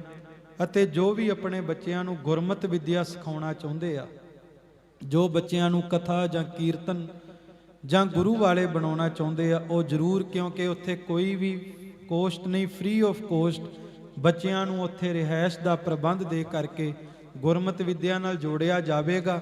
ਸੋ ਆਪ ਸਭ ਸੰਗਤਾਂ ਨੇ ਇਹਨਾਂ ਸੇਵਾਵਾਂ ਦੇ ਵਿੱਚ ਅਰਦਾਸ ਕਰਨੀ, ਆਪਣਾ ਯੋਗਦਾਨ ਪਾਉਣਾ। ਸੰਗਤ ਦਾ ਰੁਪਈਆ ਉਹ ਗੁਰੂ ਨਾਨਕ ਦੇ ਘਰ ਦੀਆਂ ਕਰੋੜਾਂ ਰਹਿਮਤਾਂ ਲੈ ਕਰਕੇ ਆਉਂਦਾ ਹੈ। ਇਤਨੀਆਂ ਬੇਨਤੀਆਂ ਪ੍ਰਵਾਨ ਕਰਨੀਆਂ। ਵਾਹਿਗੁਰੂ ਜੀ ਕਾ ਖਾਲਸਾ, ਵਾਹਿਗੁਰੂ ਜੀ ਕੀ ਫਤਿਹ।